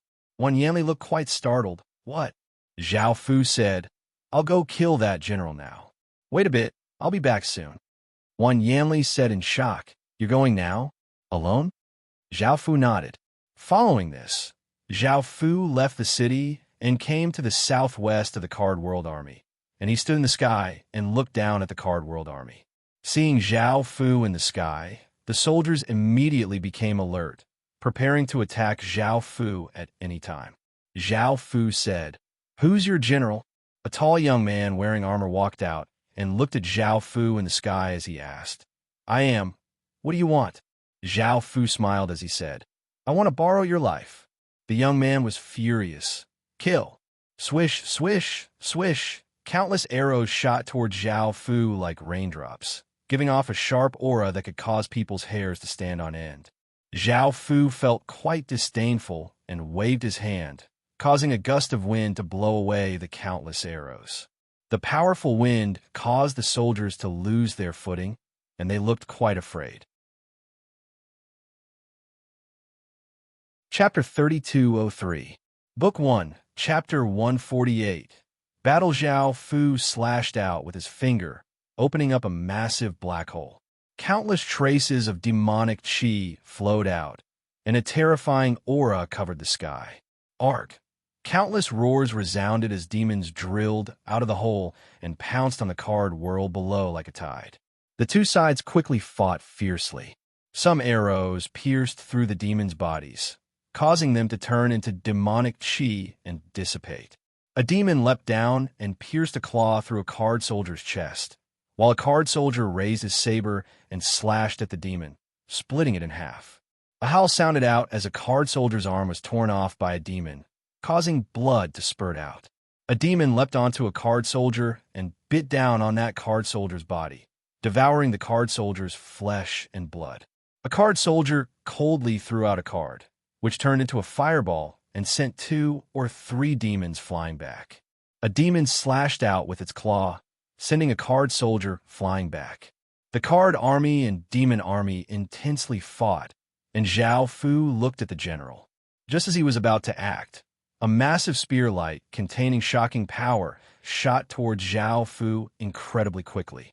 Zhao Fu gave off a wave of power, forming a black defensive barrier. The spear light slammed against the barrier, causing a muffled explosion to ring out.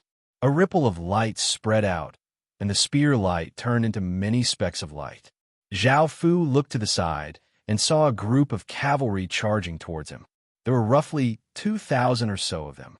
Boom! The cavalry charged and vigorously stabbed out with their spears, causing their power to gather into a massive ray of light that shot towards Zhao Fu with unstoppable momentum. Zhao Fu disdainfully laughed and tapped out with his finger, causing a terrifying power to strike the ray of light. A massive explosion sounded out as shock waves spread out, turning into a wild gale. The cavalry still wanted to attack. Zhao Fu grabbed out with one hand, causing a massive formless hand to grab the 2,000 cavalry. It vigorously gripped, causing the cavalry to explode and blood to spurt everywhere. When everyone caught sight of this, their hearts were filled with fear. That group of cavalrymen was their trump card. But against this man, they couldn't even withstand a single blow. The strength of this man had far exceeded their imaginations. Looking at the chaotic entanglement below, a pale white power condensed in Zhao Fu's palm, forming a seed that fell to the ground. Swish, swish, swish. Countless pale white tendrils rapidly grew out, and the sharp tendrils pierced through the bodies of those people. Blood splattered everywhere, and blood-curdling screams could be heard. Zhao Fu's gaze landed on the general. The general's face was filled with fear, and he wanted to run. Zhao Fu instantly disappeared and reappeared in front of the general. He grabbed the general's throat with one hand and twisted, breaking the general's throat. Then, Zhao Fu took the general's corpse and shot into the sky. The demons disappeared, and the vines stopped growing. Looking at the blood splattering everywhere and the corpses, the soldiers looked terrified and immediately ran away. Now that their general was dead, there was no one to command them. Zhao Fu threw the corpse in front of Wan Yanli. He said, "It's done." Wan Yanli had long since heard about what Zhao Fu had done, and she respectfully smiled as she said, "Thank you, sir, for your help. I represent the entire city in thanking you." Zhao Fu replied, Can I use the teleportation channel now?" Wan Yanli lightly laughed as she said, "Of course you can. Will sir have time? I want to properly receive sir." Zhao Fu said, "There's no need." Hearing this, Wan Yanli did not force him. She brought Zhao Fu to a teleportation channel and personally activated it. Zhao Fu walked in, and a light flashed as Zhao Fu disappeared. A man next to Wan Yanli said, "That sir is so powerful. He could destroy an army by himself. It would have been great if he had stayed in our city." Wan Yanli lightly laughed. "Keep dreaming. How could such a major figure stay in our city? Now that the card army has been destroyed, we can be at ease for a while. However, we can't be careless. The next faction will spawn soon." The man also nodded seriously. After teleporting to a city, Zhao Fu looked around and found that he was the only person here. It was most likely that all other teleportation channels had been closed. Seeing Zhao Fu teleport over, a soldier asked Zhao Fu where he had teleported from and if he had permission. Zhao Fu answered some questions, and the soldier did not make things difficult for Zhao Fu and allowed Zhao Fu to leave. Zhao Fu did not stay in this city for long, and he continued on his way. Because of the battle, Zhao Fu felt that his speed had been greatly reduced, and he did not know when he would be able to reach the water region. This place was not too far away from the ancient stem domain. Zhao Fu flew in the sky. Boom, boom, boom. Massive explosions sounded out as rays of light containing immense power shot toward Zhao Fu, seeming to be able to destroy everything.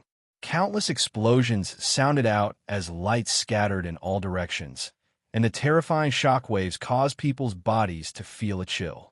Zhao Fu released a black defensive barrier and blocked that wave of attacks. This wave of attacks was evidently from the alchemy holy beasts, and Zhao Fu looked into the distance and saw a sparrow-like alchemy holy beast in the sky. After glancing at the alchemy holy beast, Zhao Fu quickly flew away, not wanting to waste time with them. The alchemist people on the alchemy holy beast looked at this scene in shock. Their alchemy holy beast had focused their attacks on that person, but that person was completely fine. His strength was extraordinary. They felt quite afraid. If Zhao Fu had attacked, they might have died here. Luckily, Zhao Fu only glanced at them before flying away. They did not dare to casually attack, and they quickly flew away from this region on their alchemy, holy beasts. After Zhao Fu flew for a while, massive explosions sounded out as rays of light containing immense power shot toward Zhao Fu. Zhao Fu breathed out and a wave of power spread out, forming a black defensive barrier that blocked this wave of attacks. This alchemy holy beast was an enormous tortoise-like holy beast, and it was slightly larger than the previous alchemy holy beast. A terrifying shockwave spread out, but Zhao Fu was still not injured at all. At most, there were some small cracks on the defensive barrier, but he did not take much damage. Seeing this, the alchemy holy beast turned and ran. Zhao Fu could not be bothered to continue chasing. This was the disadvantage of flying in the sky. He was a complete target, and everyone wanted to hit him. This also showed how dangerous it was for a person to travel alone. Zhao Fu was quite powerful and was immune to these attacks. If it was an ordinary person facing such a terrifying attack, their body would have been blasted into smithereens. Chapter 3204. Book 1, Chapter 149, translated by Hypersheep 325, edited by Mike. Here, Zhao Fu quickly flew away from this region. A convoy of thousands of people was desperately running away because there was a group of Card World soldiers chasing after them. The Tea Tree Kingdom was a spirit kingdom. It was very powerful and had a good reputation. However, in the face of the continuous attacks of the three card kingdoms, it was unable to resist. The kingdom was breached, and its king was killed by an expert. The group of people running away was the Teak royal family. The Card World soldiers continuously chased after them and killed the Teak soldiers, while the Teak people continuously retaliated. The Teak elites were defending at the back. They were not weak and had good equipment, and they had a lot of respect, so they could temporarily defend against the Card World soldiers. The carriage in front belonged to the royal family of Teak country.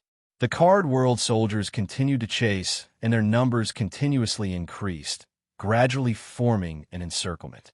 A valiant-looking female general with short, shiny hair immediately yelled, "Heed my orders and stop these Card World soldiers to the death.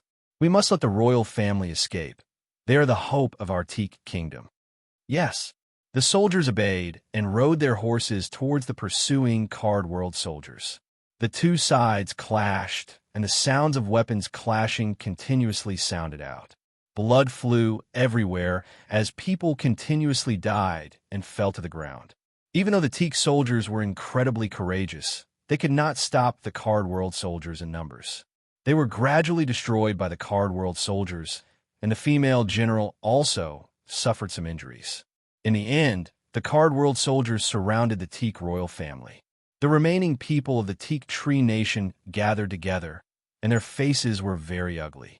A handsome and sunny man rode out from within the Card World soldiers and looked at the Teak general as he smiled and said, "You have nowhere to run. It's best if you surrender as soon as possible, and our majesty might spare your lives." The general coldly harumphed and said, "We definitely won't surrender." The handsome and sunny man smiled as he said, "I quite admire you, but you have no other choice or else you'll die. I'll say it one last time. Put down your weapons and submit to me." A noble-looking woman with long, lustrous hair walked out of a carriage and bowed before calling out, "Queen." This woman is the Teak queen, Yumushin. Yumushin said, "You've already destroyed my Teak country. Why won't you let us live?" The sunny man said, "You can't blame us for this. If we let you go, there will be endless troubles in the future." Yumushin said, "You're a faction from the Card World, and you can leave the Heaven-Awakened world at any time. We can't threaten you at all. I can give you all of my treasures in exchange for letting us leave." The man looked at Yumushin and said, "I can't do this. You'd better go back and talk to His Majesty."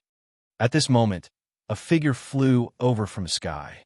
Both sides looked at Zhao Fu, who was flying in the sky. Seeing the people from the Heaven-Awakened world flying over, the sunny man did not hesitate and said, "Shoot him down." Arrows flew towards Zhao Fu, but Zhao Fu waved his hand and knocked them away. Seeing this, Yumushin felt quite delighted and hurriedly called out, "Sir, please help us. We'll give you great rewards." The sunny man could sense that Zhao Fu was not simple, and he said, "This matter has nothing to do with you. It's best for you to scram, or else you'll die here." Zhao Fu stood in the sky and lightly laughed. "Is that so? I won't be leaving." The bright-looking young man coldly harumphed and raised a spear as he vigorously shot it toward Zhao Fu, bringing with it a powerful force. As the spear shot toward Zhao Fu leaned to the side, avoiding the spear. At the same time, he grabbed the spear and threw it back at the sunny man. Swish! The sound of the air being torn could be heard as the spear pierced through the sunny man's chest and landed on the ground behind him. A massive shock wave blasted out, causing the ground to crumble and the soldiers around him to be blasted back. The power that Zhao Fu displayed caused everyone present to fall silent, and everyone looked at Zhao Fu in shock. Another Card World general called out, "Attack together. There's only one of him. Don't be afraid." A group of soldiers gave off powerful auras and rushed toward Zhao Fu. Boom! Zhao Fu's expression was calm as he stretched out his hand and pressed down, causing a massive formless hand to press down on those people's bodies. A massive handprint appeared on the ground, and the people inside were badly mangled and died horrible deaths. The Card World soldiers looked at Zhao Fu in fear. The Teak people felt quite delighted. Even though they did not know who Zhao Fu was, at least Zhao Fu was from the Heaven Awakened world and had killed many Card World soldiers. Boom! An explosion sounded out as a powerful aura spread out, causing everyone's expressions to change. This was the aura of an Emperor Heaven Realm expert. A beautiful woman with wavy golden hair and wearing a long robe appeared in the sky. She was called Amos, and she was a famous expert in the Card Kingdom. It was said that she could even exchange a few blows with Void Realm experts. Seeing this, the Card World soldiers were delighted and called out, "We greet Lady." Amos looked at the corpses on the ground and coldly laughed as she said, "You're quite bold to dare to kill our people." The Teak man's face became pale.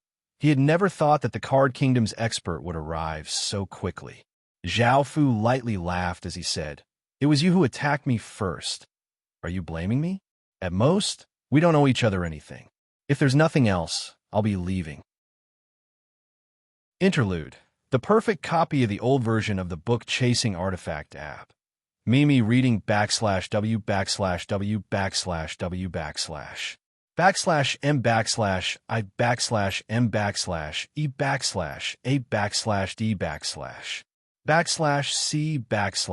/o /m. Hearing that Zhao Fu was going to leave, Yumushin hurriedly said, "Please save us, sir. We're willing to give everything to sir." There were so many Card World soldiers, and with this expert, if Zhao Fu left, they would have no hope at all. Amos coldly laughed as she said, "You killed our people, and you want to run? Keep dreaming." Amos waved her hand, and 3 cards appeared, turning into a massive fiery flame that rushed towards Zhao Fu, instantly devouring Zhao Fu's body. The Teak man felt quite startled. How had Zhao Fu been dealt with so quickly? A trace of disdain appeared on Amos's face. However, after the fiery flame dissipated, Zhao Fu stood there as if nothing had happened and looked at Amos with a trace of mockery. Amos was infuriated and raised a hand, causing a massive wave of energy to spread out from her palm. A massive flame surged out and turned into a massive flaming bird, causing the surrounding temperature to rise. The flaming bird flapped its wings, bringing with it a heat wave as it flew toward Zhao Fu. Zhao Fu grabbed out with his hand, and a large formless hand grabbed the flaming bird. The flaming bird struggled in Zhao Fu's hand, but Zhao Fu tightened his grip, causing the flaming bird to cry out before turning into flames and dissipating. Amos felt quite startled. Zhao Fu smiled as he said, "What other methods do you have? Quickly use them." Chapter 3205. Book 1, Chapter 150 translated by Hypersheep 325 edited by Mike. Here Amos's expression turned solemn. Only now did she realize that Zhao Fu was much more powerful than her. It was very likely that he was an emptiness realm expert. Amos spread her hands, and cards appeared before her. There were hundreds of them, and they all had different fire runes drawn on them. Under Amos's control, the many cards were distributed all over her body. The cards emitted countless flames, and the flames continuously fused and formed a huge western fire dragon, emitting a powerful aura. This was Amos's most powerful technique, and it was also the reason why she could fight against an emptiness realm expert for a few moves. Zhao Fu smiled, but his tone was still disdainful. "That's it," Amos shouted inwardly in anger. "Watch carefully." Boom! The fire dragon ignited with ferocious flames, bringing with it a scorching aura. It flew towards Zhao Fu as if it could burn everything, and the surrounding void turned the color of fire.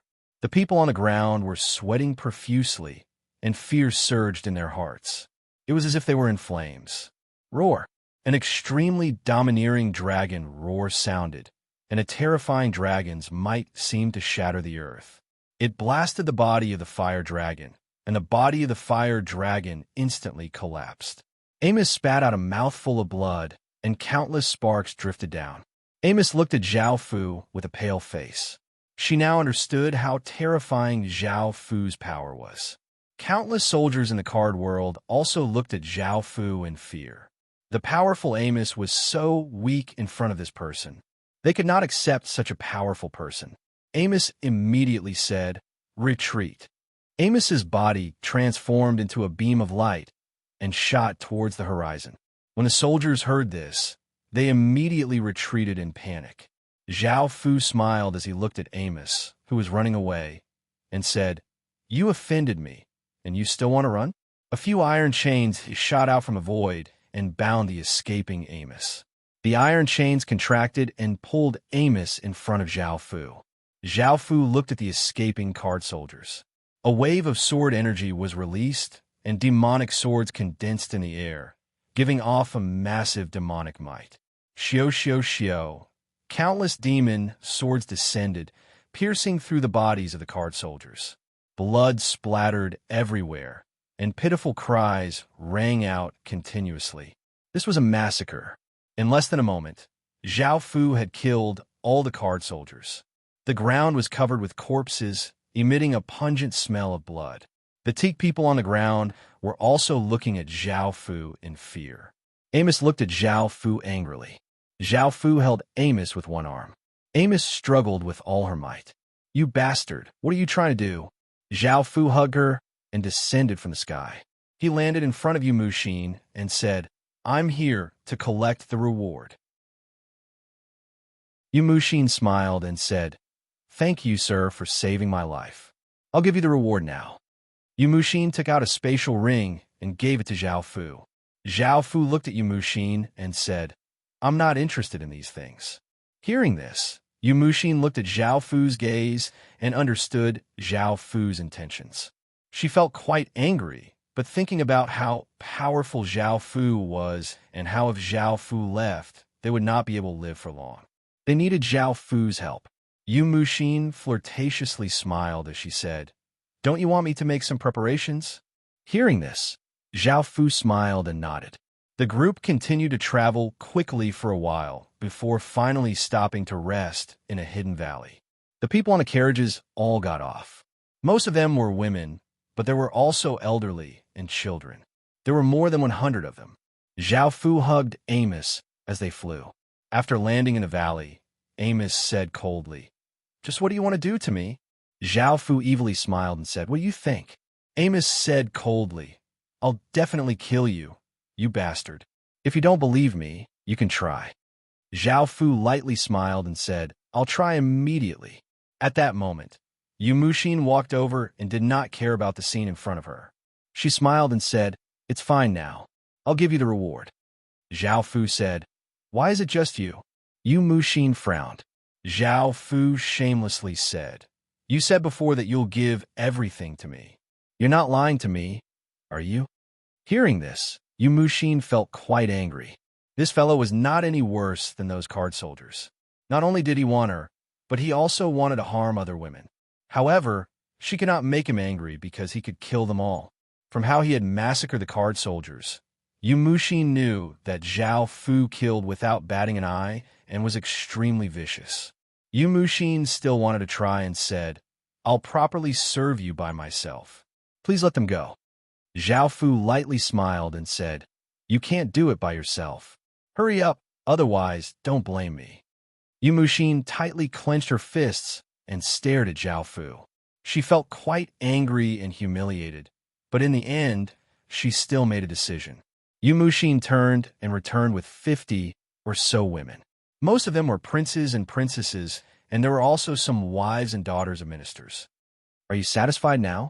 Yu Muxin held back her anger and squeezed out a smile as she said to Zhao Fu. Zhao Fu looked at the female general and smiled as he said, "There's another one there." Yu Muxin could not take it anymore and said angrily, "She's our Teak general. Why are we giving so many people to you? Isn't that just one?" Seeing that she was so angry, Zhao Fu smiled as he said, "Mm." Yu Muxin angrily glared at Zhao Fu and called the female general over. Her name was Tiki. Tiki did not understand what was going on and bowed as she said, "Queen, what do you need from me?" Zhao Fu smiled as he said, "Of course there's something good." Tiki looked at Zhao Fu in confusion. She had a good impression of this man who had saved them. The group walked towards a rocky area. After some time, a little boy asked, "What did Mother go there for? Why isn't she back yet?" An elderly woman sighed as she said, "Your mother is repaying that person. She'll be back soon." The little boy nodded as he said, "That person is so amazing and saved so many of us. Mother should properly repay him." The elderly woman looked at the innocent little boy and shook her head as she sighed. The remaining elderly people naturally knew what had happened, but there was nothing they could do. They were so old, so if they died, they died. However, these children were the future of Teak, and they might be needed to restore Teak. It was for the future of Teak that they had done this. Some of the elderly people could not help but tear up as they felt that they had sacrificed too much for Teak. More importantly, they needed Zhao Fu's strength, and with Zhao Fu by their side, they would not be in danger in the future. However, they would also be bullied by that person in the future. Chapter 3206. Book 1, Chapter 151. Awakening the night breeze blew lightly, making everyone feel a trace of coolness. Amos coldly harumphed. "Can you let me go now?" Zhao Fu looked at her. "When did I say you could leave?" Amos said angrily, "You've already done this to me, and you still can't let me leave?" Zhao Fu lightly laughed. "Mem." Amos angrily wanted to attack Zhao Fu, but the power within her body immediately sealed her body, causing her to only be able to glare at Zhao Fu. Yu Muxin leaned into Zhao Fu's embrace and said softly, "What do you plan to do with us?" Zhao Fu said, "I'm going to leave here tomorrow, and I'm going to the water region." Yu Muxin frowned. Right now, their safety depended on Zhao Fu. If Zhao Fu left, what would they do? She said, "Are you just going to abandon us like this?" Zhao Fu said, "The water region is even more dangerous, and there are many of you." Yu Muxin looked at Zhao Fu and said, "I want you to take us to a safe place to play." Zhao Fu said no. Yu Muxin felt quite uncomfortable, and tears appeared in her eyes. She had placed all of her hopes on Zhao Fu, but Zhao Fu was an irresponsible person, wanting to abandon them after playing with them. Teak punched Zhao Fu's chest. "How could you do this to us?" Zhao Fu smiled as he said, "I know what you're thinking, but I really don't have the time. However, I'll take responsibility for you. This Amos's power is quite good, and she can protect you. I'll give her control to you. Also, there's a fire kingdom in the southeast. You can go there, and you just need to tell the queen there that I told you to go." Yu Muxin gave a trace of a smile. "Thank you," Amos said angrily. "Just kill me. I will never become your puppet and let you control me." Zhao Fu smiled and said, "All right, I'll refine you into a puppet now. That way, it'll be easier to control you. I was thinking that if you perform well, I'll let you go free." An evil power radiated from Amos's body, and Amos felt her consciousness being pulled into darkness. A feeling of fear filled her body, and Amos cried out in fear. "Don't want it? I am willing to listen to you." That evil power immediately disappeared, and Zhao Fu chuckled. He looked at Amos playfully. Amos turned her head away. He said, "Is what you said true? As long as I perform well, you can give me my freedom." Zhao Fu nodded. Amos glanced at Zhao Fu. He didn't say anything either. The next day, "You Mushin are like a young lady?" She tidied up Zhao Fu's clothes and asked, "When will you be back?" Zhao Fu smiled as he said, "I'm not sure." Yu Mushin said softly, "I hope that you can come back soon." Zhao Fu smiled and nodded. Following this, Zhao Fu turned into a ray of light and disappeared over the horizon. Yu Mushin said to Teak Yi, "Let's get ready and go. We're going to the Fire Kingdom." Teak Yi said, but I wonder what kind of faction that Fire Kingdom is." Yu Mushin said, "What does that faction have to do with him? If he wants us to go, it should be quite safe." Amos lightly harumphed. "There are people from our card world. There is no safe place in the Heaven Awakened world." Yu Mushin regained her noble look and glanced at Amos. "Is that so? Why are you here?" Amos angrily looked at Yu Mushin. Yu Mushin ignored Amos and returned to the group. He brought his men back to the team. Did Amy follow him? She was now in Yu Mushin's hands. Zhao Fu flew to another faction's territory. Boom, boom, boom. A series of loud explosions rang out in the distance. Was this the body of a god refiner beast? This faction was currently being attacked by a god refiner faction. However, this faction was not bad and had the strength to defend against this god refiner faction. After coming here, Zhao Fu decided to use the teleportation channel. Even though the teleportation channel was not closed, the spots were limited. Zhao Fu found the official in charge of the teleportation channel and said that the spots for this week had already been sold for an astronomical price, so he could not give Zhao Fu another spot. Zhao Fu offered to buy it at the same price, but the official in charge of the teleportation channel said that if Zhao Fu wanted to use it, he could go to the Spirit Illusion Financial Group. Hearing this, Zhao Fu went to the Spirit Illusion Financial Group. The person who received Zhao Fu was a tall and big old man with white hair. He smiled and said, "Guest, you also want to use the teleportation channel?" Zhao Fu nodded. "I'm willing to pay 4 times the official price to buy a spot." The old man chuckled and said, "Our Spirit Illusion Financial Group does not need these things. If Guest wants to obtain a spot, you'll need to help our Spirit Illusion Financial Group." Zhao Fu asked, "What is it?" The old man smiled and said, "Come with me." Zhao Fu followed the old man to an empty space where there were 10 or so people. The old man smiled and said, "These are all people who want to obtain a spot. However, there's only one spot, and whoever is the strongest will obtain the spot." Zhao Fu walked toward the 10 or so people and said, "I want this spot. You can leave now." Hearing this arrogant tone, the 10 or so people were displeased. A valiant-looking big man shouted, "Brat, are you seeking death?" Boom! Zhao Fu did not even look at him and punched out with his palm. A terrifying force sent the big man flying back. The big man crashed to the ground and coughed up a large mouthful of blood before fainting. Everyone felt quite shocked as they looked at Zhao Fu. The old man also gave a trace of a surprised smile. Zhao Fu's tone was calm, but it contained a trace of domineeringness. "Who else wants to snatch it?" A cold-looking young man said, "I want to give it a try." Shing! The cold-looking young man stabbed out with his sword, and a massive violet sword light stabbed toward Zhao Fu, giving off a powerful aura. This cold-looking young man was indeed not weak. Zhao Fu stood there and pointed out with his finger. Boom! The violet sword light turned into motes of light and dissipated, and the cold-looking young man was sent flying and crashed to the ground as blood flowed out of his mouth. Seeing this, the others did not say anything and left this place. The old man smiled and said, "Congratulations, guest." Zhao Fu looked at the old man and asked, "What else do you want?" The old man smiled and said, "Guest, we need you to accompany our young master when he leaves as a temporary guard." Zhao Fu said, "No problem." The old man bowed and said, "Thank you." The old man brought Zhao Fu to another young man. This young man had a delicate and handsome face, and he was the young master of the Spirit Fantasy Financial Group, Ling Yu.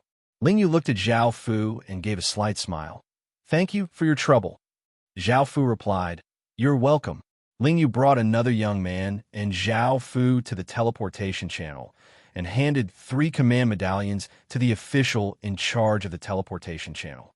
Following this, the teleportation channel activated and the 3 of them disappeared. Chapter 3207. Book 1, Chapter 152. After teleporting to a new city, Spiritual Blessing said with a smile, "Let's go." Zhao Fu's mission was not as simple as accompanying Ling Yu to use the teleportation portal. He also had to protect Ling Yu as he headed to the Martial Principle sect. The Martial Principle sect was very famous, and Ling Yu was one of its disciples.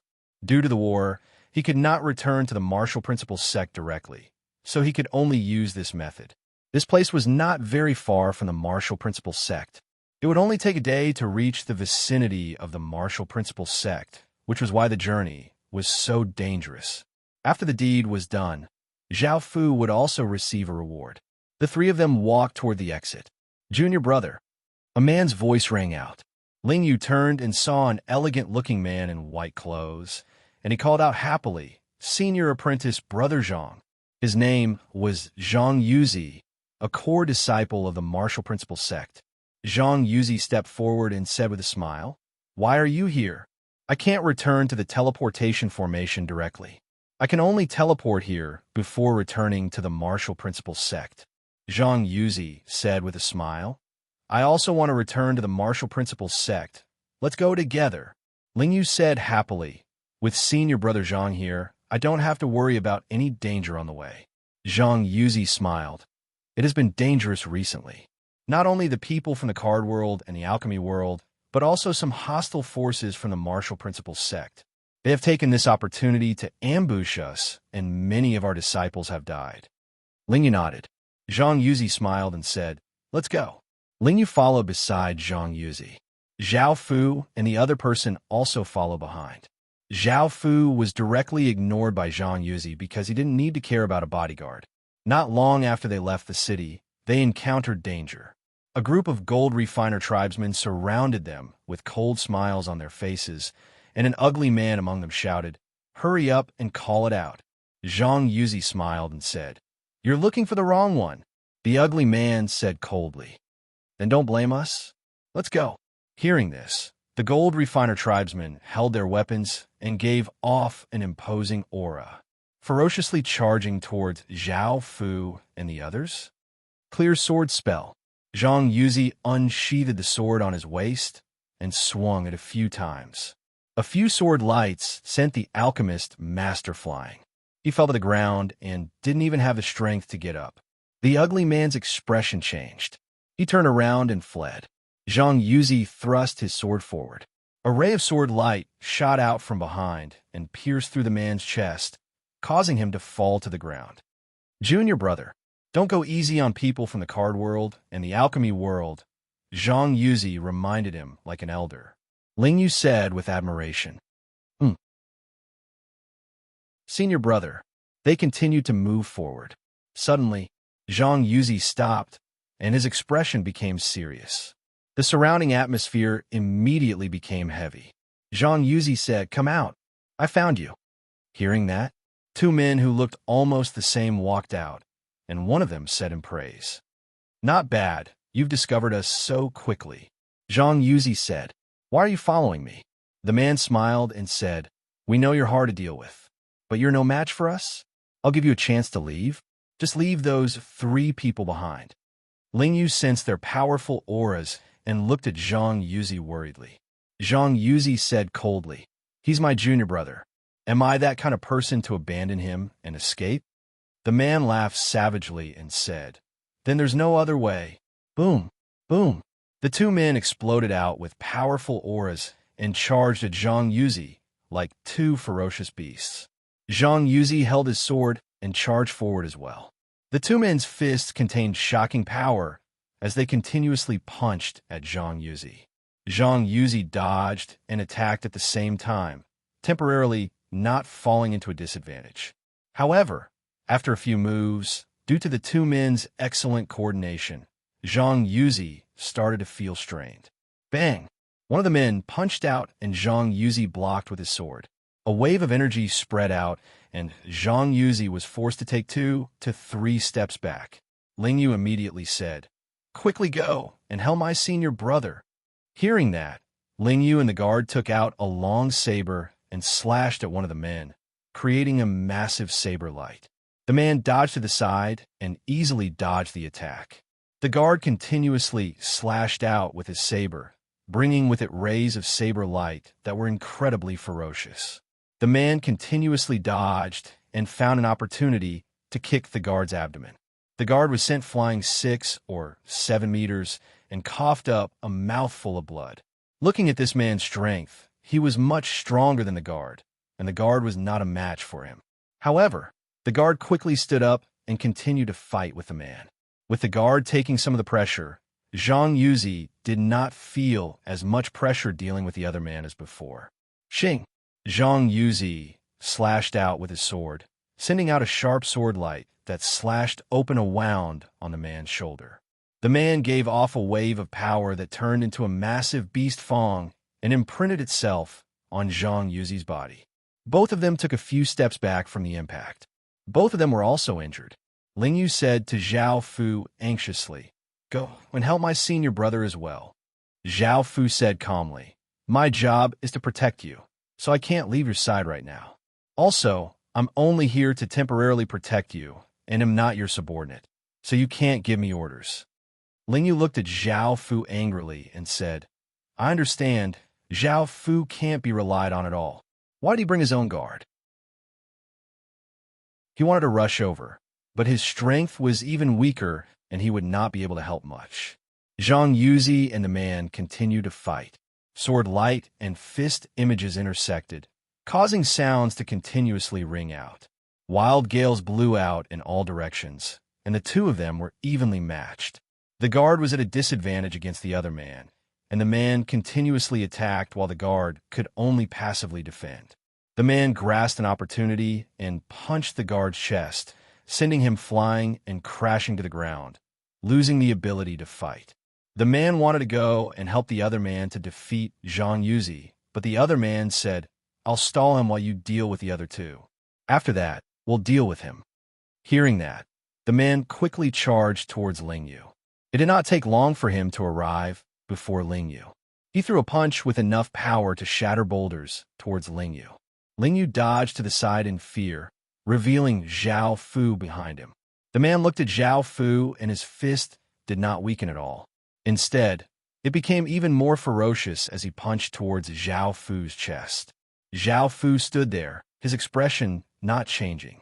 He stretched out a hand and easily grabbed the man's fist, causing the man to feel quite startled. He had never thought that things would turn out like this. Crack! Zhao Fu grabbed the man's fist and twisted, breaking the man's arm. The man cried out and took a few steps back. The guard and Ling Yu looked at Zhao Fu in shock. Chapter 3208. Book 1, Chapter 153. Battle. Zhang Yuzi and the other man stopped and looked at Zhao Fu in surprise. Zhao Fu stood there and looked at the injured man. He vigorously slammed out with his palm, and a massive palm energy blasted towards the man. The man had nowhere to run and was sent flying. He crashed to the ground and blood flowed out of his mouth, and he did not even have the strength to crawl back up. The other man hurriedly called out, "Little brother!" The man quickly rushed over and picked up the injured man, wanting to run. Zhao Fu stretched out his hand and grabbed, and a large formless hand grabbed the man and gripped. Bang! The man's body exploded, and countless pieces of flesh and blood splattered everywhere. Seeing that his big brother had been killed, the injured man lay on the ground and looked at Zhao Fu hatefully. Zhao Fu's hand descended, and a formless energy landed on the man's body, smashing him into the ground and causing him to die. Seeing this scene, the others looked at Zhao Fu in fear. Zhao Fu's expression did not change as he said, "Let's go." Hearing this, the three of them followed. Zhang Yuzi looked at Zhao Fu and could not help but ask, "Junior apprentice brother, why is your bodyguard so powerful?" Ling Yu shook his head and said, "I don't know either. The family's elders invited him to protect us on the way to the Martial Path sect. I'm quite surprised that he's so powerful." Zhang Yuzi asked, "Do you know who he is? He doesn't seem simple at all." Ling Yu replied, "I'm not sure." Zhang Yuzi said, "With him here, there shouldn't be any dangers on the way." The group continued onwards. A massive aura spread out from ahead, causing the ground to violently tremble. Zhang Yuzi's expression immediately became serious because he understood that the Gold Refinement race's Gold Refinement Holy Beast had appeared. However, this Gold Refinement Holy Beast did not seem to be targeting them and was instead attacking in another direction. Rays of light containing immense power tore through the sky as a tall and slim woman flew into the sky and took out a copper mirror. She sent a wave of power into the copper mirror, causing it to immediately become dozens of meters big, and the rays of light that shot out were reflected in all directions. Bang! Bang! Bang! Explosions rang out, and the beams of light that shot into the surroundings blasted large craters in the surroundings. The ground continuously shook violently, and a few trees were knocked down. A several hundred-meter-long refinement sacred beast that looked like a wild boar rushed out. This was the first time Spirit Blessing had seen such a huge divine refinement beast, and a shocked expression appeared on his face. Zhang Yuzi's expression turned solemn. He understood that such a large alchemy sacred beast was very difficult to deal with. Zhao Fu's expression did not change. Roar! The alchemical divine beast gave a massive roar and shot out a massive beam of light that contained destructive power towards the woman in front of it. The woman used the copper mirror to block in front of her and sent a wave of power into the copper mirror, causing it to give off many rays of light. Boom! The massive beam of light slammed into the copper mirror, causing a terrifying shockwave to ripple out. The beam of light continued to attack, causing a slight crack to appear on the copper mirror, but it was able to absorb the massive power. Boom! A massive explosion sounded out as the copper mirror shot out a massive beam of light. It contained astonishing power as it shot towards the alchemy holy beast, sending it flying. A large crater appeared on its body. The alchemy holy beast got up and furiously looked at the woman, and it gave off a massive aura as it ferociously rushed at the woman. The woman sent the alchemy holy beast over and flew higher into the sky. The copper mirror in her hand shot out another beam of light, which quickly shot towards the alchemy holy beast. The alchemy holy beast dodged, avoiding the beam of light, and its body ferociously leapt up as it bit towards the woman in the sky. The woman flew higher, causing the alchemy holy beast's attack to miss. The alchemy holy beast landed on the ground, and its cannons aimed at the woman in the sky, causing beams of light to rapidly shoot towards the woman. The woman immediately moved the copper mirror below her and stretched out her hands, sending a massive wave of power into it. The copper mirror immediately became a few hundred meters bigger and was not any smaller than the alchemy holy beast. It looked like a very large mirror as it floated above the alchemy holy beast. The beams of light that shot up were absorbed by the copper mirror. The copper mirror gave off an even greater aura. Boom! Boom! Boom! Countless larger beams of light shot down from the copper mirror and landed on the alchemy holy beast's body. Explosions continuously sounded out as blinding light spread out. After the shock waves subsided, the alchemy holy beast had been destroyed and fell to the ground. Ling Yu could not help but say, "She's so powerful." Zhang Yuzi nodded. She's indeed very powerful.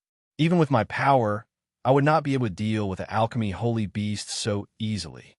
The woman descended from the sky. Zhao Fu and the others went ahead and met the woman. Apart from her, there was also a young girl who looked quite similar to her. Zhang Yuzi smiled as he walked over and said, We're disciples of the Martial Path sect.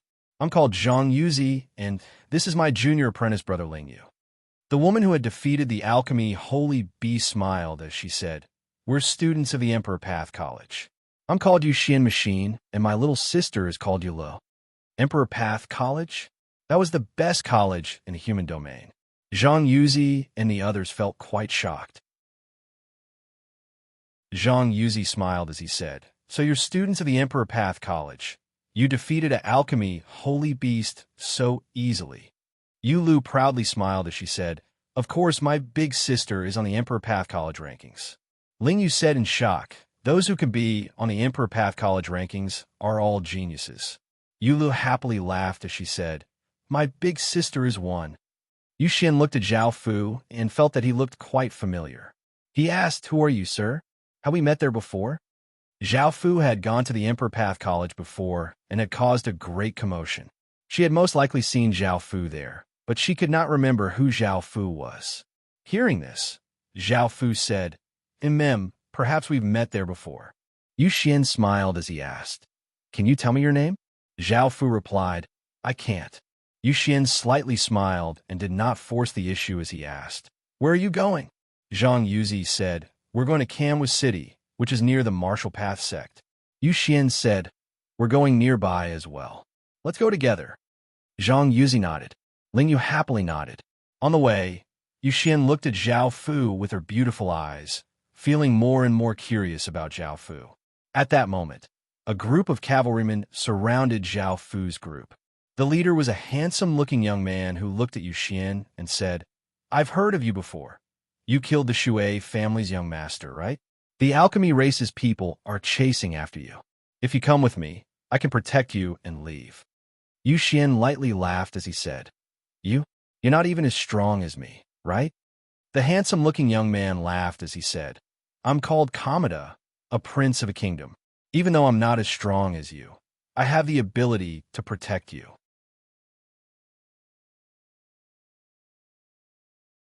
Chapter 3209. Book 1. Book 1. 154-inch. Also, look at the situation in the Heaven Awakened world. It will be conquered by our two worlds sooner or later. The sooner you become my woman, the sooner I can rely on you. Yuxian lightly laughed. "Keep dreaming. It's not too late for you to scram." The handsome young man did not say anything and looked at the people around him. The cavalrymen surrounding Zhao Fu and the others immediately gave off a powerful aura. These were not ordinary cavalrymen, but cavalry corps, cavalry corps, cavalry corps. Yuxian frowned. With her strength, she could escape, but her little sister and the others might die here. Yuxian said, "This is between you and me, and it has nothing to do with the others. Let the others leave." The handsome young man laughed as he said, "On the contrary, I won't let them go. Either you become my woman, or they die." Yuxian's gaze became slightly cold as he looked at the handsome young man. Zhang Yuzi said, "Don't worry about us. We'll be fine." Facing these cavalrymen, he was not worried at all. With his strength, he could deal with some of them, and even if he could not, he still had Zhao Fu. With Zhao Fu's strength, Zhang Yuzi did not believe that he would lose. Yuxian looked at Zhang Yuzi in surprise before turning and punching out, sending a wave of energy towards the handsome young man. A tall and skinny man immediately blocked in front of the handsome young man and used a shield to block Yuxian's attack. The handsome young man roared, "Leave this bitch behind and kill everyone else." The cavalrymen obeyed and gave off a powerful aura as they charged towards Zhao Fu and the others like bolts of lightning. Yuxian took the opportunity to take out the copper mirror and place it on his abdomen, and a powerful energy spread out, blocking the incoming cavalrymen. The cavalrymen gathered their power together like a spear and attacked that wave of power, causing it to weaken by half. Yuxian immediately said, "You guys go first. I'll stay and stall them." Yula said worriedly, "Big sis, be careful." Zhang Yuzi looked at Zhao Fu. Zhao Fu was the leader on their side because Zhao Fu was the strongest. Yuxian asked curiously, "Why aren't you guys leaving yet?" Zhang Yuzi didn't reply and looked at Zhao Fu. "What do you plan to do?" Zhao Fu calmly said, "Leave it to me." Bang! The cavalrymen once again attacked, breaking through the power in front of them. Yu Xian was forced back a step, and the cavalrymen continued to charge at them. Zhao Fu stepped forward and threw a punch. Boom! It looked like an ordinary punch, but it contained immense power. The charging cavalrymen, whether they were people or horses, were all shattered, and blood sprayed everywhere, giving off a dense, bloody smell. The handsome-looking man's body was also stained with blood, and he was so scared that his face was pale. The man protecting him looked shocked and immediately said, "Hurry up and leave." Zhang Yuzi and the others looked at this scene in shock. Zhao Fu had used a single punch to deal with so many cavalrymen so easily. Yu Xian came back to her senses and felt that this person was much stronger than her. Seeing that the handsome-looking man and the others wanted to run, Zhao Fu was about to continue when Yu Xian smiled and said, "Leave the rest to me." Hearing this, Zhao Fu did not continue to attack and stood his ground. Yu Xian stretched out a hand, and the copper mirror floated in front of her hand. She sent a powerful wave of power into it, and many rays of light containing immense power shot towards the handsome-looking man and the others. Chi! Chi! Chi! The rays of light were like sharp blades that pierced through the cavalrymen's bodies. Pitiful cries sounded out as blood flew everywhere, and many cavalrymen died. Yu Xian flew forwards and blocked in front of the handsome-looking man as she smiled and said, "If you have the ability, say it again. If you have the ability, say it again." The handsome young man did not dare to do so and quickly said, "I was wrong. Please let me off this time. I can give you some compensation. Please let me off this time." The man who had been protecting the young man reminded, "He's a prince. Killing him won't do you any good." Yu Xian lightly harumphed and said, "Don't waste words. Since you dared to invade the heaven-awakened world, prepare to die. If such a person were to be released, he would definitely harm more people." Yu Xian struck out with his palm towards the handsome man, but the tall and skinny man blocked with his shield. Yu Xian controlled the copper mirror to fly into the sky and shot out a beam of light towards the tall and skinny man. The tall and skinny man hurriedly blocked, but at that moment, Yu Xian held a sword in his hand and pierced through the tall and skinny man's throat. Seeing that the tall, thin man was killed, the handsome man scrambled away. Yu Xian chased after him with a smile. The handsome man said in terror, "Don't kill me, or else you'll regret it. My kingdom won't let you off." Yu Xian laughed as he said, "I've already killed a young master of alchemy. I don't need another prince." Following this, Yu Xian stabbed out with his sword and ended the handsome young man's life. Yu Xian returned to the group and looked at Zhao Fu as he lightly laughed and said, "I knew you weren't simple, but I never thought you would be so powerful. I underestimated you. I'm sure you're quite famous in the human domain, right?" Now, everyone was quite curious about Zhao Fu's identity. To Spirit Blessing, this was like picking up a treasure. With the help of an expert like Zhao Fu, he did not have to worry at all. Zhao Fu said calmly, "You should be quite strong." Yu Xian looked at Zhao Fu and said, "I can't think of anyone who looks like you. Why are you hiding your appearance and not even willing to reveal your name?"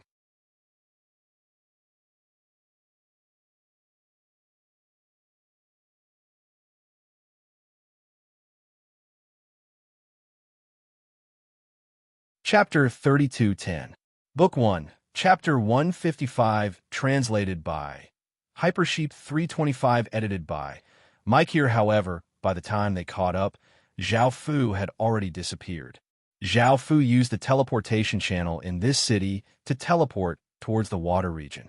After arriving at a new city, he could not use teleportation, so he could only fly. After flying in the sky for a while, Zhao Fu saw a group of escaping soldiers. They had pointy ears and exquisite facial features, and they were all elves. This was a group from the Elf Kingdom.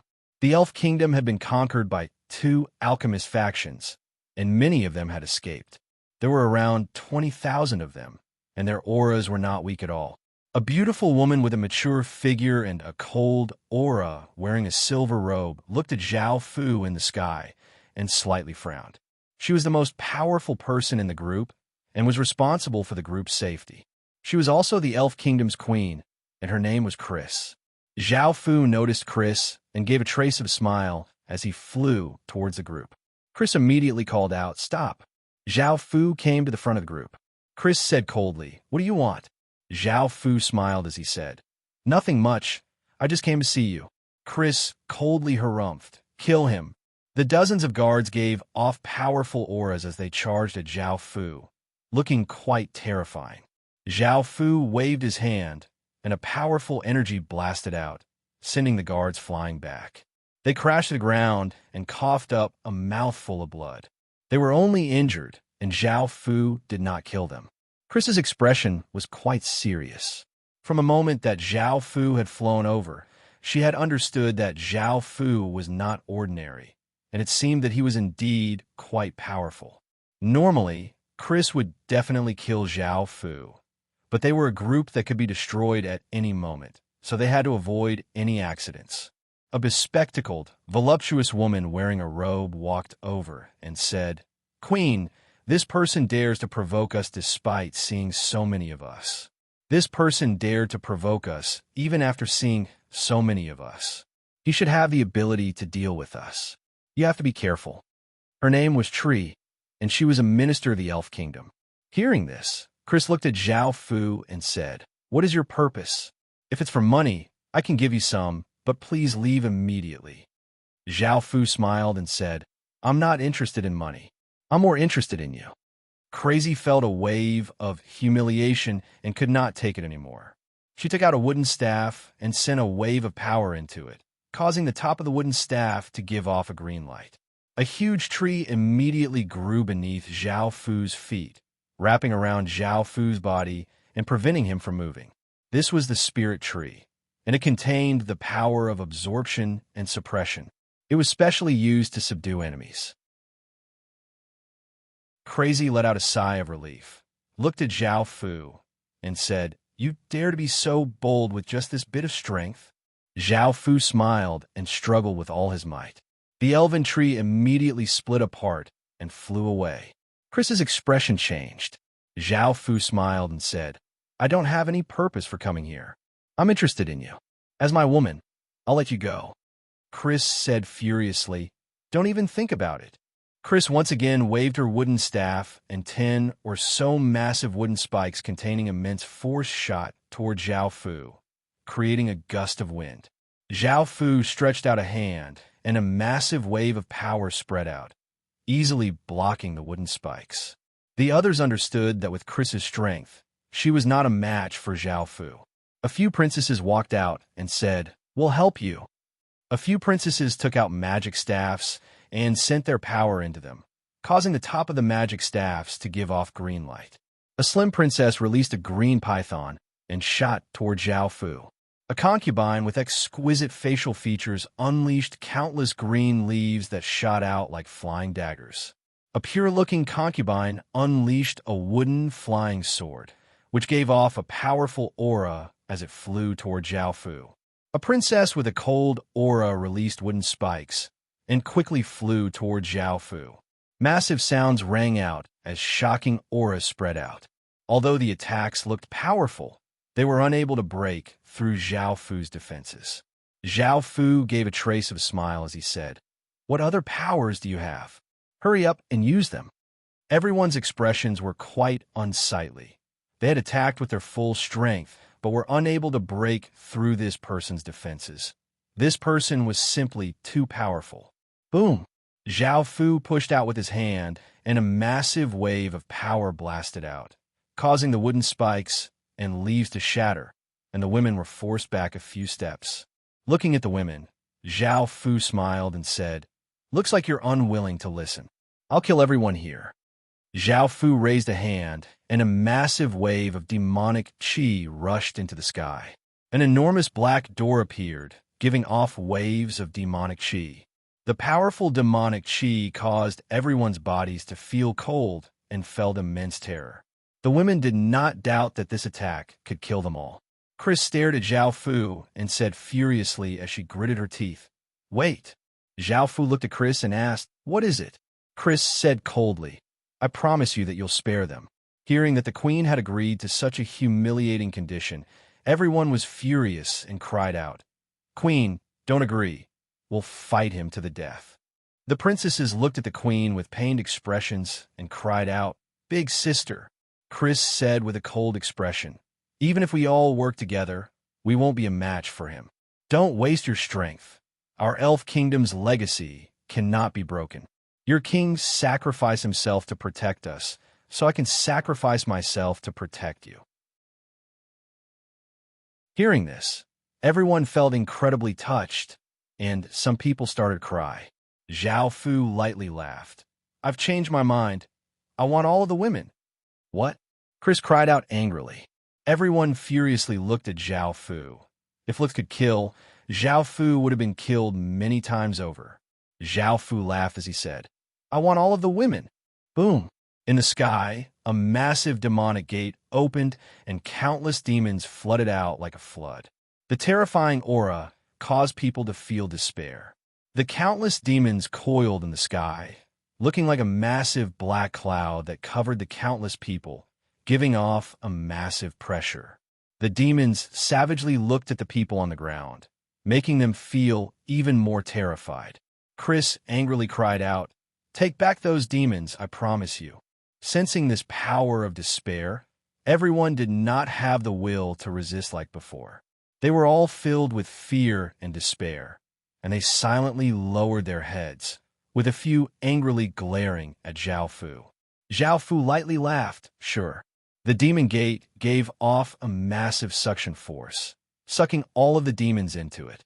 The demon gate disappeared, and everything returned to normal. Everyone relaxed and did not feel as afraid as before.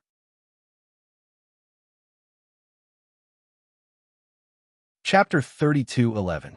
Book 1, Chapter 156, translated by Hypersheep 325, edited by Mike. Here Zhao Fu smiled as he said, "Hurry, I'll wait here." Chris coldly harumphed. Following this, Chris picked out 50 or so elf women and came before Zhao Fu as she said coldly, "That's enough." Zhao Fu glanced at them and said unhappily, "I'm talking about all of them." Crazy glared at Zhao Fu and called over all of the women, including Tria, who had not come before, and the concubine, who had not yet appeared. There were 300 or so women in total. Zhao Fu smiled as he said, "Let's go." Chris coldly asked, "Go there?" "Also, we've agreed to become your women, but we won't be separated from the team. This is our only condition. If you don't agree, you can kill us." Zhao Fu smiled as he said, "I'm not planning on taking all of you away." Chris looked at Zhao Fu and did not feel worried anymore. The women followed Zhao Fu to a beautiful place, and Zhao Fu smiled as he hugged Chris. Time quickly passed. Chris bit down on Zhao Fu's shoulder as she cursed, "Damn bastard." Zhao Fu hugged her and smiled as he said, "I'll be leaving soon." Chris looked at Zhao Fu and said in surprise, "You're not planning on taking our team away?" Zhao Fu lightly laughed as he said, "I was just passing by, and I only had this sudden interest in you. You successfully made me interested in you." Chris said angrily, "You still have a cheek to say that?" The other fairies, Ainfant, asked softly, "So you're just toying with us? You don't really treat us as your women?" Chris said coldly, "It's best if we act as if nothing has happened and don't interact with each other in the future." Tri leaned into Zhao Fu's embrace as she said softly, "Now that the Elf Kingdom has nowhere to go, and we can't guarantee our safety, we need your power." Hearing this, the women all looked at Zhao Fu. They all wanted Zhao Fu's protection. With Zhao Fu's power, he would be able to protect them from any danger. Chris also looked at Zhao Fu. Only after this experience did she understand how powerless she was in the face of great power. She also had some expectations for Zhao Fu. Zhao Fu chuckled and said, "Don't worry, I'm not an irresponsible man. Since you've all become my women, I'll be responsible for you. However, I need to head to the water region now. Otherwise, I can bring you back to my territory." A smile appeared on the faces of the women. Chris's attitude softened a little. "What are you going to do now?" Zhao Fu thought about it and said, "I'll leave a trace of power in your bodies so that you can head to the fire country for now. When I return from the water region, I'll bring you back. Tri-Eye stretched out a hand, and a powerful power gathered in her palm. Traces of black light shined out as she asked, "Is this the power?" Sensing this power, everyone felt quite shocked. This power was much more powerful than the power they could control. Chris sensed the power within her body and said in surprise, "My power has greatly increased, and my constitution and bloodline have changed." The other princesses also said, "Me too." Zhao Fu smiled as he said, "This is some compensation for you. What do you think? I'm not such a bad man, right?" Chris lightly harumphed, "Bastard. If you think that you can win our hearts like this, we won't submit to you so easily." Zhao Fu hugged Chris and smiled as he said, "I know. We'll have feelings for each other in the future." Chris looked at Zhao Fu and leaned into Zhao Fu's embrace as she asked, "Why are you going to the water region? This place is still quite far from the water region, and it'll be quite dangerous." Zhao Fu smiled as he said, "There's something very important to do. Also, with my power, you don't have to worry about me." Chris rolled her eyes at Zhao Fu as she said, "I'm not worried about you." Everyone returned from resting. The countless people looked at the smiling women with rosy cheeks and beautiful airs. This was completely different from what they had expected. They had thought that after being defiled by Zhao Fu, the women would feel quite sad and dejected. Even the queen was in that man's embrace and did not seem unwilling at all. How had that man done this? After Zhao Fu returned to the group, he gave them many good things, such as blood spirit pills that could increase cultivation and philosopher's stones that could deal with the goldsmith race. These things immediately changed everyone's attitude towards Zhao Fu. Even though Zhao Fu had humiliated them, Zhao Fu had given them too much. It was time to part. Zhao Fu said, "I'm going now." Chris said gently, "Be careful on the road." Zhao Fu smiled as he nodded. "You should head to the fire country as soon as possible in case you encounter other dangers." Chris replied, "Understood." Tri-Eye smiled as she said, "Sir, you can come back early. You can come back earlier. We will wait for you." Zhao Fu lightly laughed, "All right." After Zhao Fu left, Chris felt a trace of reluctance in her heart. Tri-Eye smiled as she said, "Queen, let's leave early as well." Chris suddenly asked, "What do you think of him?" Tri-Eye smiled as she said, "With Sir's looks and demeanor, there's no woman who wouldn't be moved. Adding on his immense power, no one can refuse him. Even though he's a bit domineering, he treats us very well." Hearing this, Chris understood and said, "Let's go." The group changed directions and headed towards the fire country. At that moment, the fire country's queen, Dongmei, heard a guard report that a group of people had come to the fire country, saying that a person called Zhao Fu had asked them to come. Hearing Zhao Fu's name, Dongmei smiled. It had been a while since she had seen him, and she missed him. She immediately had that group of people enter. This group of people was Yumu Xian's group. Within the palace, Dongmei felt quite disappointed and asked curiously, "Who are you?" Yu Muxin replied, "We were a group of fugitives who met Zhao Fu, and he told us to come here." Dongmei looked at Yu Muxin and quickly understood. She smiled as she said, You can stay in the fire country and don't worry about danger." Yu Muxin smiled as she said, "Thank you, Queen." Dongmei then asked, "What is he doing there?" Looking at Dongmei's expression, Yu Muxin understood that Dongmei and Zhao Fu's relationship was not ordinary, so she simply told her that Zhao Fu was going to the water country. Hearing this, Dongmei felt even more disappointed. Zhao Fu was going to the water country, and she did not know when they would meet again. Yu Muxin took her people back first. With the protection of a kingdom, they felt completely at ease, and they felt that the tiredness of the journey had been worth it. Dongmei missed Zhao Fu. If she had known that Zhao Fu would be away for so long, she would have taken the initiative to go to the Qin kingdom. However, she did not know that the person she missed had sent a group of people to the fire country.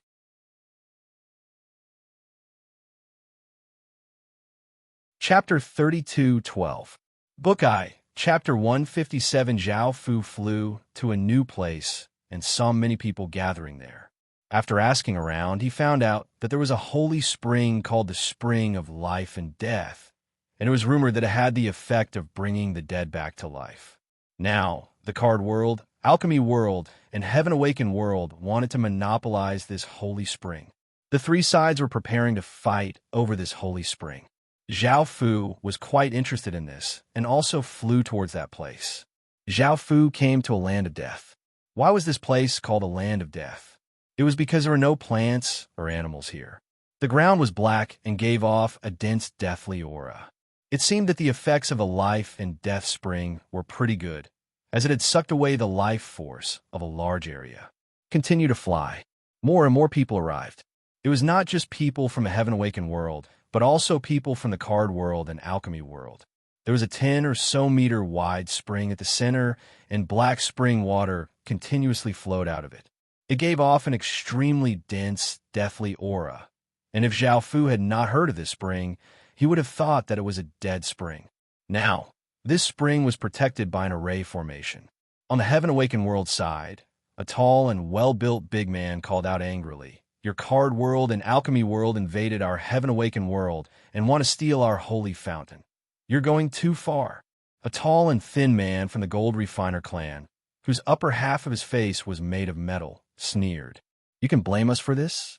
You are the ones who are useless." A silver-haired, silver-eyed, handsome-looking young man in the card world smiled as he said, "That's right. Only those with power deserve such a treasure. It would be a waste for the heaven-awakened world to have it, so it's better to give it to us." The people from the heaven-awakened world furiously looked at the people from the two worlds and gave off powerful auras. The big man called out, "You two evil thieves, don't even think about escaping today. We're the masters of this world." The gold refiner race released many gold refiner divine beasts, and a massive wave of metal power spread out. The tall, skinny young man laughed disdainfully and said, "You're all just a bunch of trash. Watch how I blast you into pieces."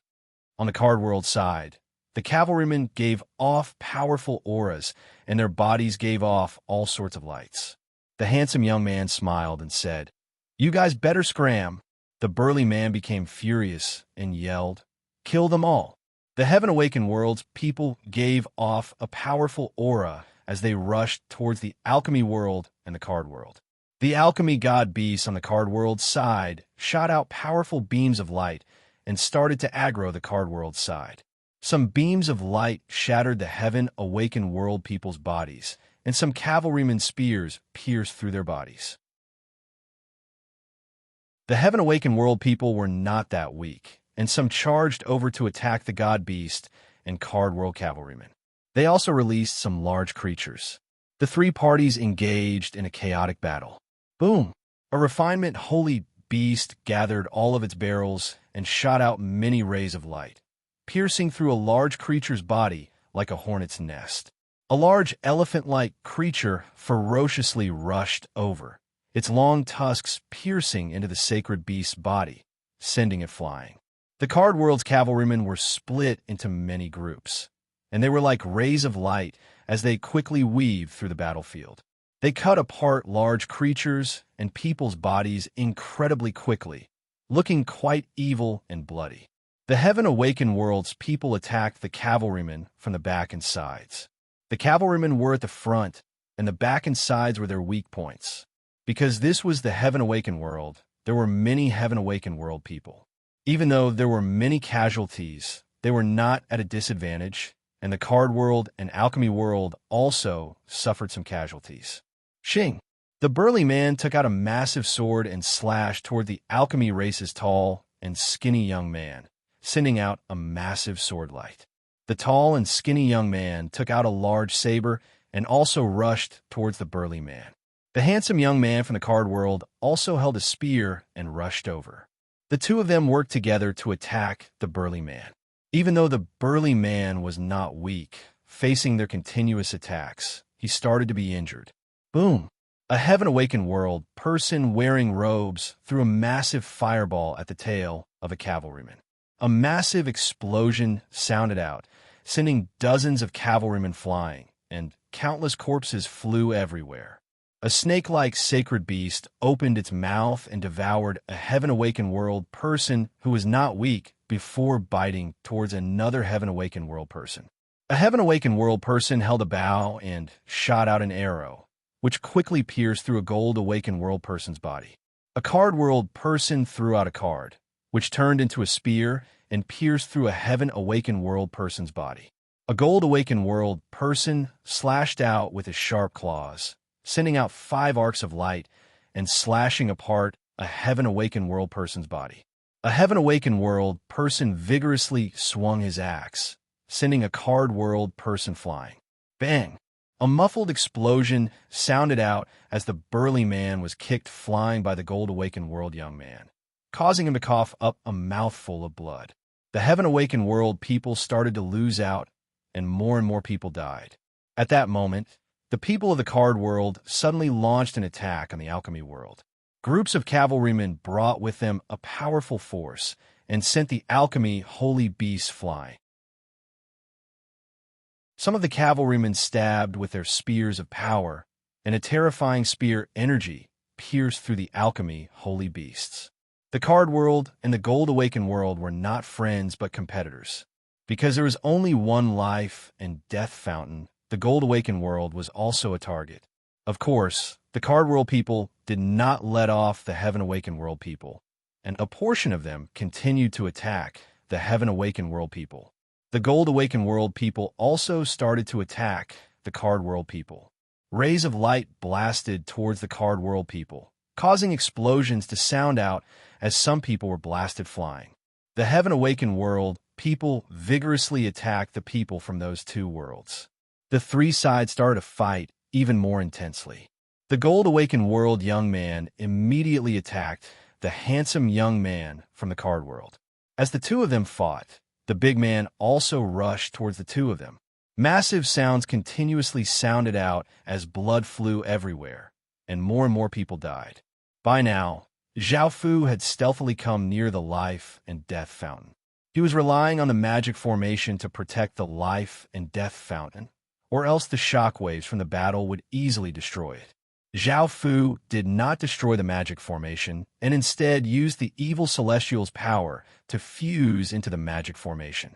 Zhao Fu squatted down next to the fountain and scooped up some of the fountain water. He found that the deathly aura contained within the fountain water entered his body, immediately activating a large amount of his life force.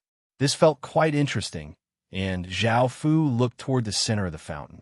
There was most likely a fountain's mouth there, and if he could obtain that mouth, he would be able to take away the life and death fountain.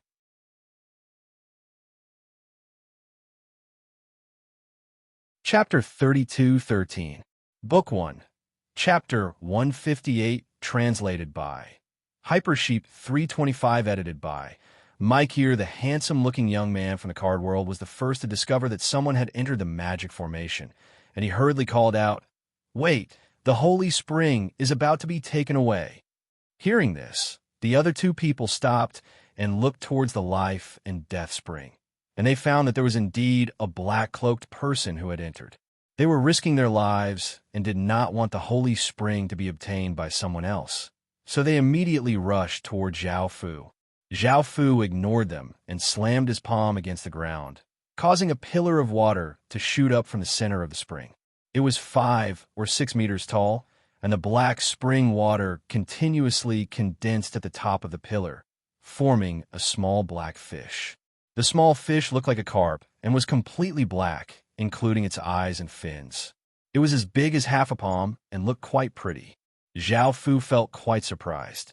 He had never thought that the spring water would already have a spirit. Boom! A huge explosion sounded out as the 3 terrifying powers slammed into the magic formation, blasting it apart in a single strike. The small black fish was given a big fright and quickly swam to the side, wanting to escape. Zhao Fu's body instantly disappeared and reappeared in front of the small black fish. He stretched out a hand, and a wave of power covered the small black fish, and the small black fish slammed against the power, wanting to escape. However, it could not break through the power at all, and it instead knocked itself unconscious. The 3 people appeared in front of Zhao Fu. The valiant-looking big man said coldly, "Hurry and hand over the holy spring." The tall, Skinny Man looked quite angry as he cursed. Trash! If I hadn't been careful, you might have obtained the holy spring.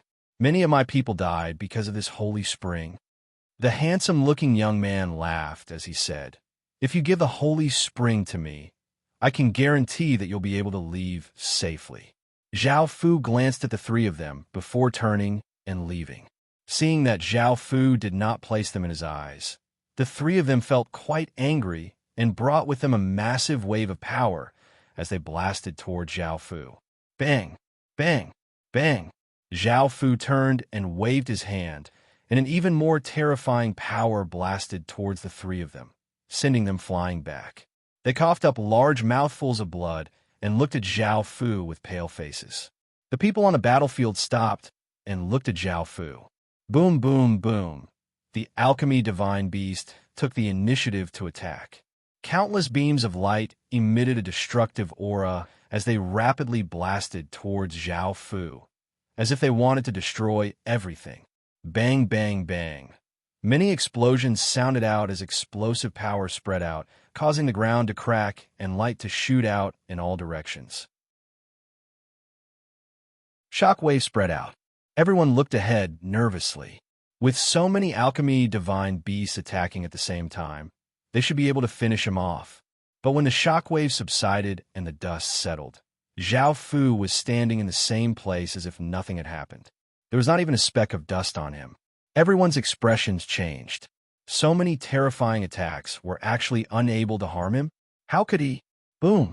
A group of cavalrymen gave off a powerful aura as they shot toward Zhao Fu like an unstoppable ray of light.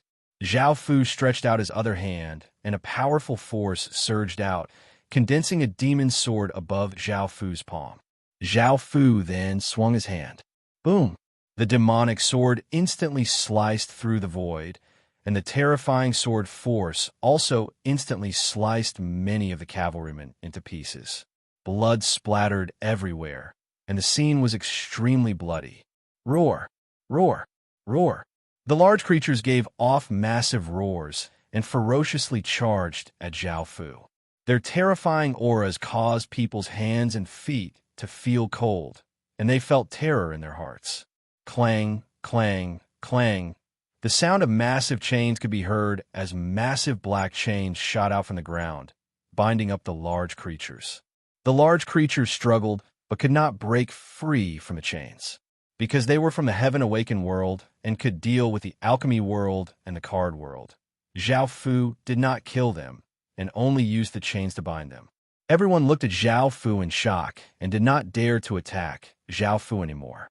The power that Zhao Fu had unleashed was simply too terrifying, and it made people feel suffocated. Just Zhao Fu alone was enough to suppress the entire battlefield. Zhao Fu said, "Anyone else who wants the spring can come and take it." The scene was deathly silent. Seeing how terrifying Zhao Fu was, who would have the courage to do so?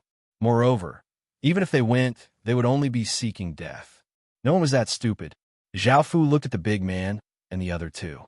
The valiant-looking man gave a stiff smile as he said, "You're someone from the heaven-awakened world, so it's better for the life and death fountain to fall into your hands than into someone else's.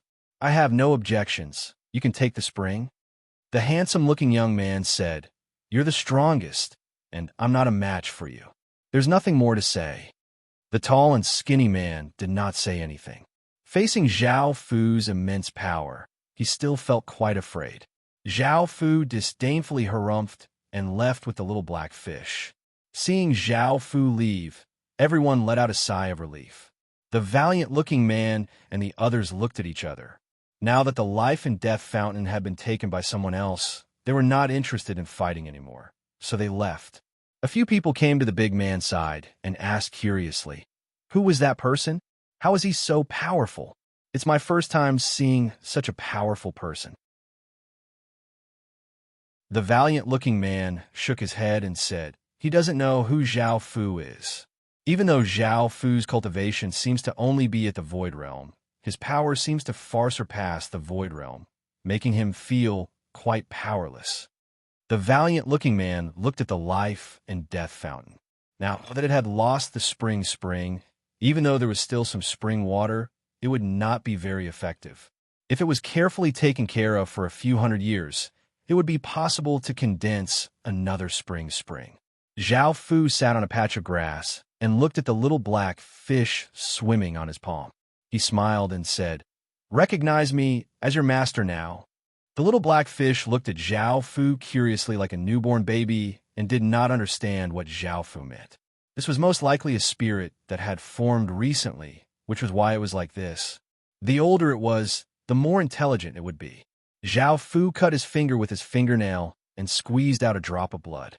Smelling the scent of blood, the little black fish immediately swallowed the drop of blood, and many blood-colored veins appeared. Now that the little black fish had established a bloodline connection with Zhao Fu, it recognized Zhao Fu as its master. The little black fish became much closer to Zhao Fu. Zhao Fu did not confine it, and the little black fish swam around Zhao Fu. It was extremely rare for the spring to form a spirit. This was the first time Zhao Fu had seen it.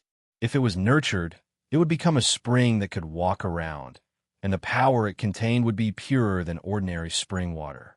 Zhao Fu said with a smile, "Let's go." The little black fish intimately rubbed against Zhao Fu's face. It still wanted to eat some of Zhao Fu's blood. Zhao Fu's blood was now undoubtedly the most precious thing in the world. Almost no one could obtain it.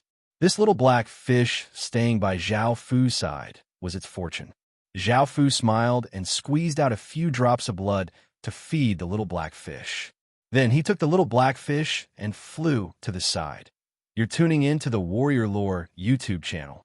Don't forget to subscribe and join us on this journey to catch the most captivating stories.